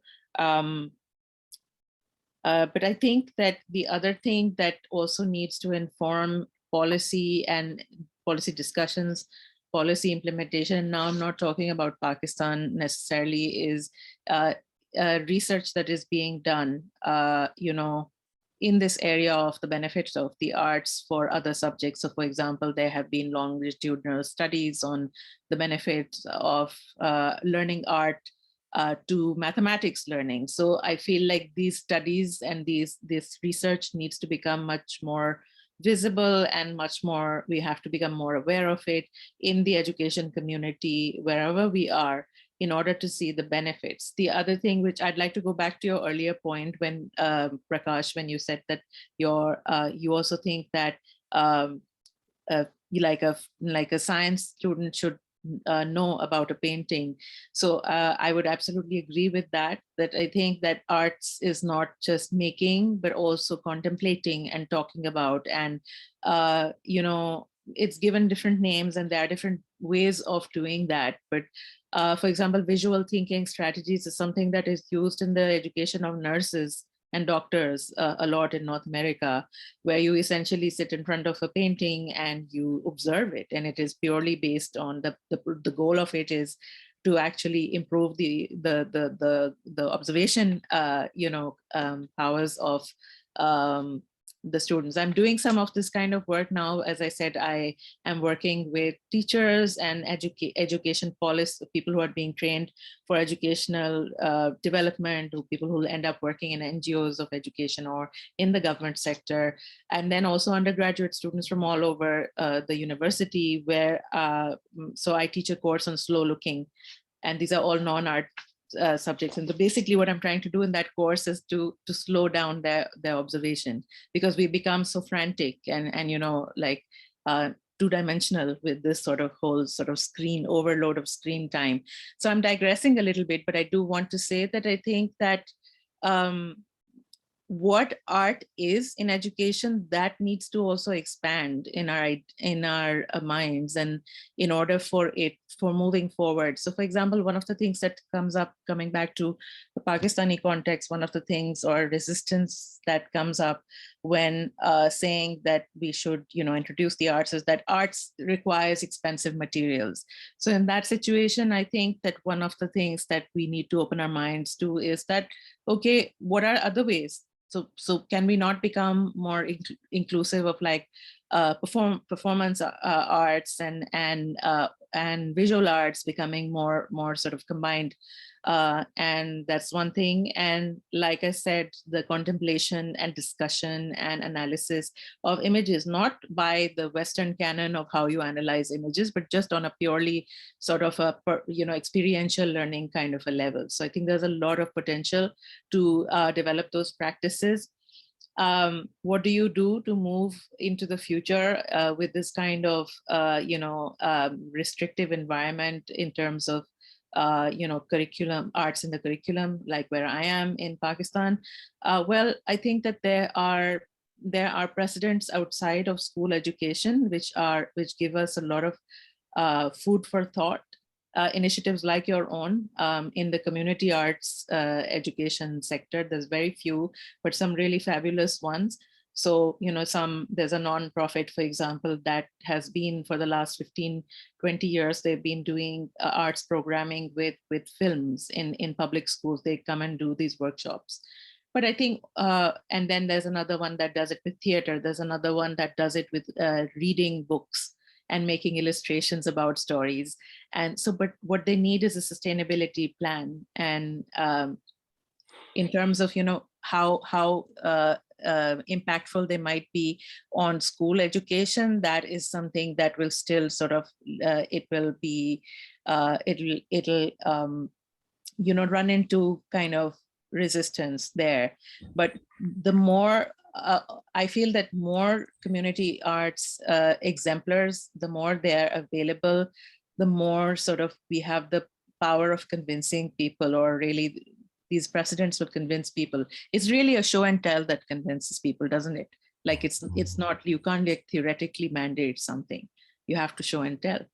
And I think that what you are doing in India is absolutely phenomenal. And I've never been to India, and it is much larger than Pakistan in terms of space and number of people also. But the thing is that I feel from the presentation that I saw today, and also Nisha has come to our classes and sometimes over Zoom presented the work of ArtSparks.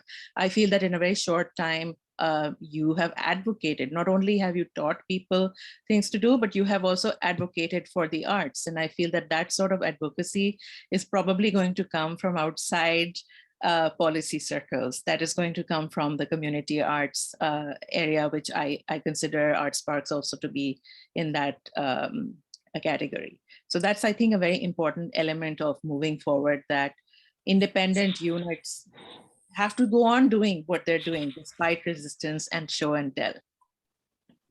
Thank you so much, Razia. Certainly, show and tell. Today's entire session was about the show and tell, and we are constantly thinking about ways of, we are an advocacy organization as much as we are on the ground field, and a lot of our field work is for that very thing, right? Be able to show the power of the arts and what it can do in spaces, or what it can even bring into a discussion like this, how rich our experiences, our life experience can become, so on and so forth. I know you covered a lot of points, but a couple of things like, visual thinking strategies, absolutely. We use that extensively, both with our classroom students and with our facilitators, or within our own team too, for professional development as an organization. We do that a lot. We also, you also talked it's hard work, and that was also interesting, because even when the children presented, almost every one of them said, oh, this was so hard. I had to really think through this. And I think involving in art making is such a beautifully joyful hard work. They don't feel like it's, at least in my own personal experience, math was like hard work, and it was a negative experience for me personally.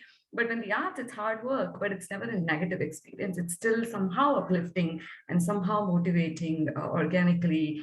There is this motivation and joy involved in art making as well. So just those 2 points that I thought popped out as I was speaking. And thank you so much for sharing your experience and your views, and also this idea of talking more about the arts and showing it, I think certainly will pave way for it to eventually take its rightful position.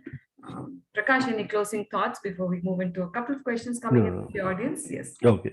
No, I was just thinking of a punchline from what Razia very politely called show and tell.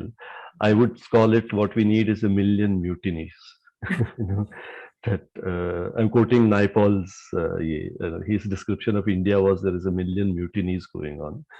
And I think this is a mutiny that is going on against the way society thinks about art, and ArtSparks and various other organizations. Millions of them should start. So I like this phrase. I think it's good to end the talk with a punchline. So my punchline is a million mutinies for art. Absolutely, absolutely. Thank you so much. We will, the chat box is open. Please put in your questions. I've already seen some of it come through. So interestingly, somebody asked that you spoke a little bit about the social cultural aspect of the arts, and what are some of the mindset changes that's required to be able to start thinking the arts deeply and embracing this idea of the arts. What is your thought on that? What is a mindset change? That's what they're asking. Any of you, Razia or Prakash, can respond. Okay, I would interpret this question as saying that this is how, what I said, for example, that art is not respected as much as, say, math, science. And the mindset means they're asking for it, the person is asking for an explanation for why it is so. If that's the explanation, I would point out 2-3 things which I think are important. One, I made this point about how we look at education through the lens of vocation. What kind of job will I get? I think that is a mindset which exists, and within that frame, you look at the artists by default are the poorest, or the rich people for whom art is a hobby.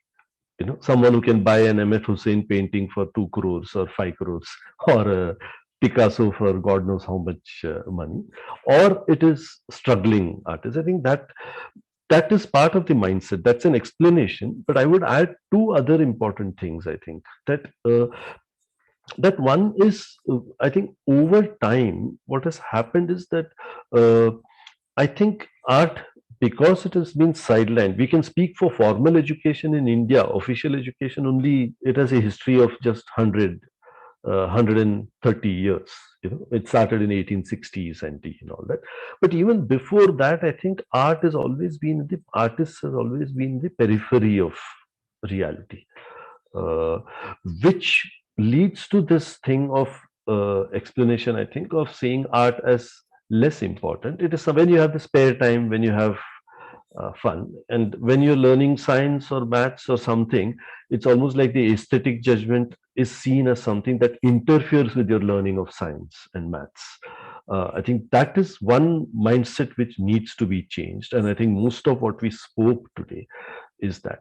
But another important thing is that art has been seen as dangerous across the world for thousands. The last I remember, the earliest I remember is the writings of Plato in the West.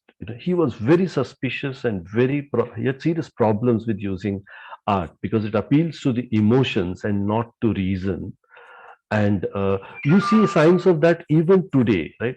Because I mentioned M.F. Hussain, I would say that his paintings, people refuse to see it from an artist's aesthetic lens, and that's the reason he had to exile himself to Dubai, and he lived there for the last few decades of his life. He had to run away from India.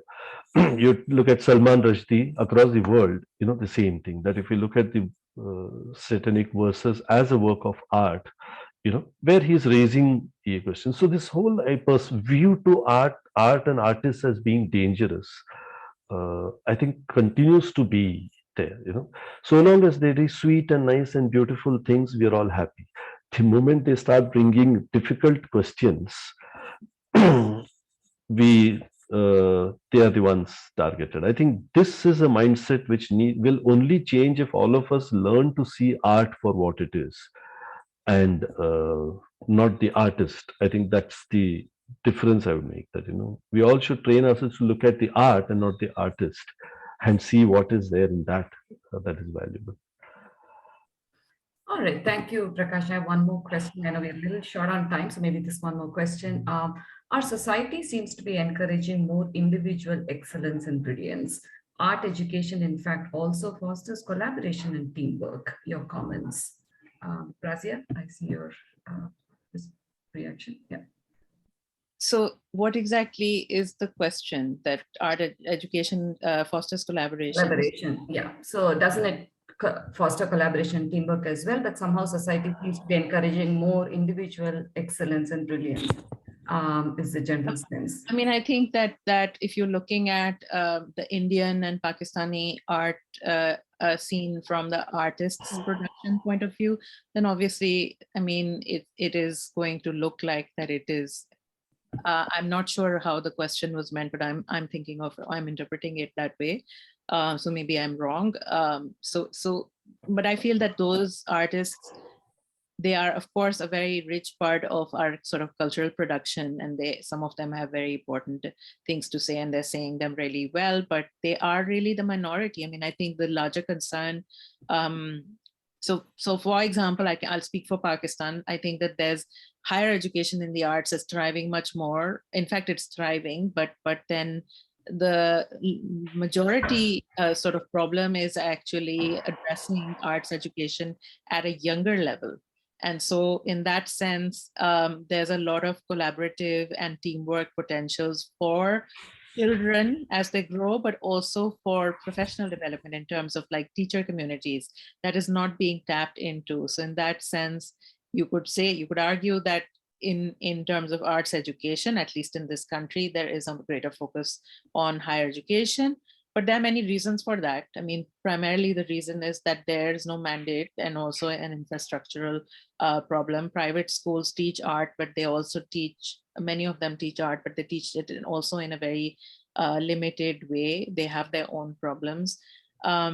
So certainly, I mean, I just think that we need to, the research that is talking about the collaborative potential of the arts, the humanizing potential of the arts, that has to be more in reach.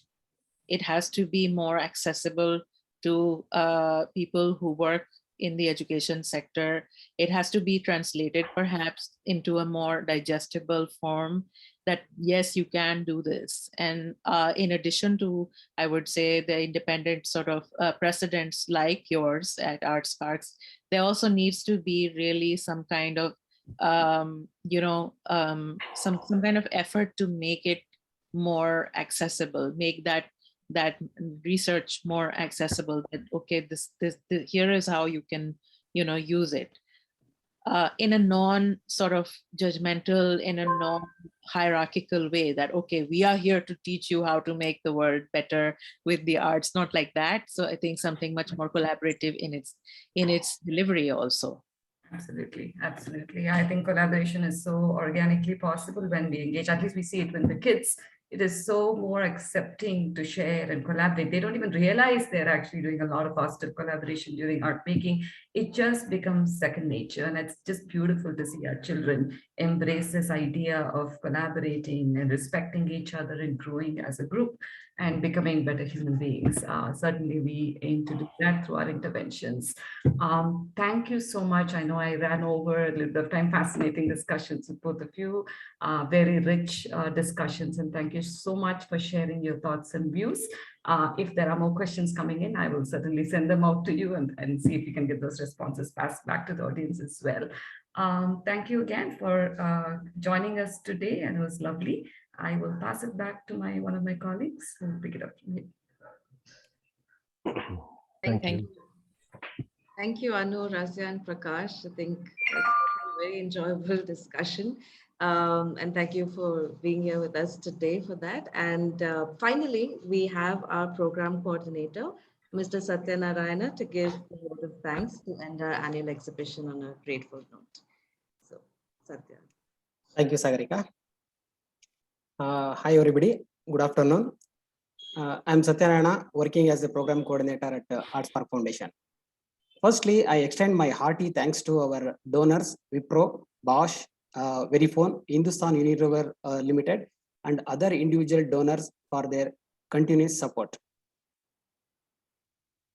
On behalf of entire team of ArtSparks, I heartfully thank our speakers, Mr. Prakash Iyer from Azim Premji University and Dr. Razia Sadik from Lahore University of Management Sciences for sharing their thoughts and opinions with all of us.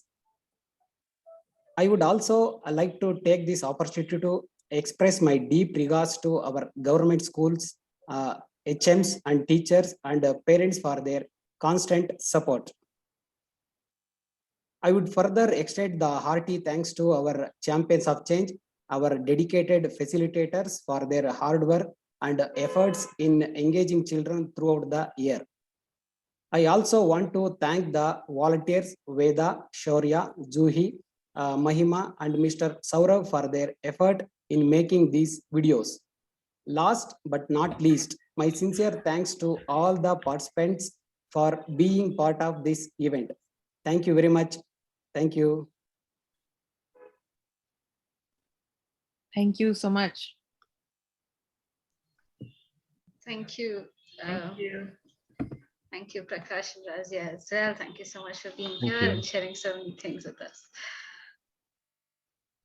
Thank you, Arpita, Anisha, Sagarika, Anu, and Prakash. Wonderful having this session. Thank you for inviting me. Bye-bye. Bye-bye. Thank you. Bye. Thanks a lot, everyone. Bye. Thank you. Thank you. Bye.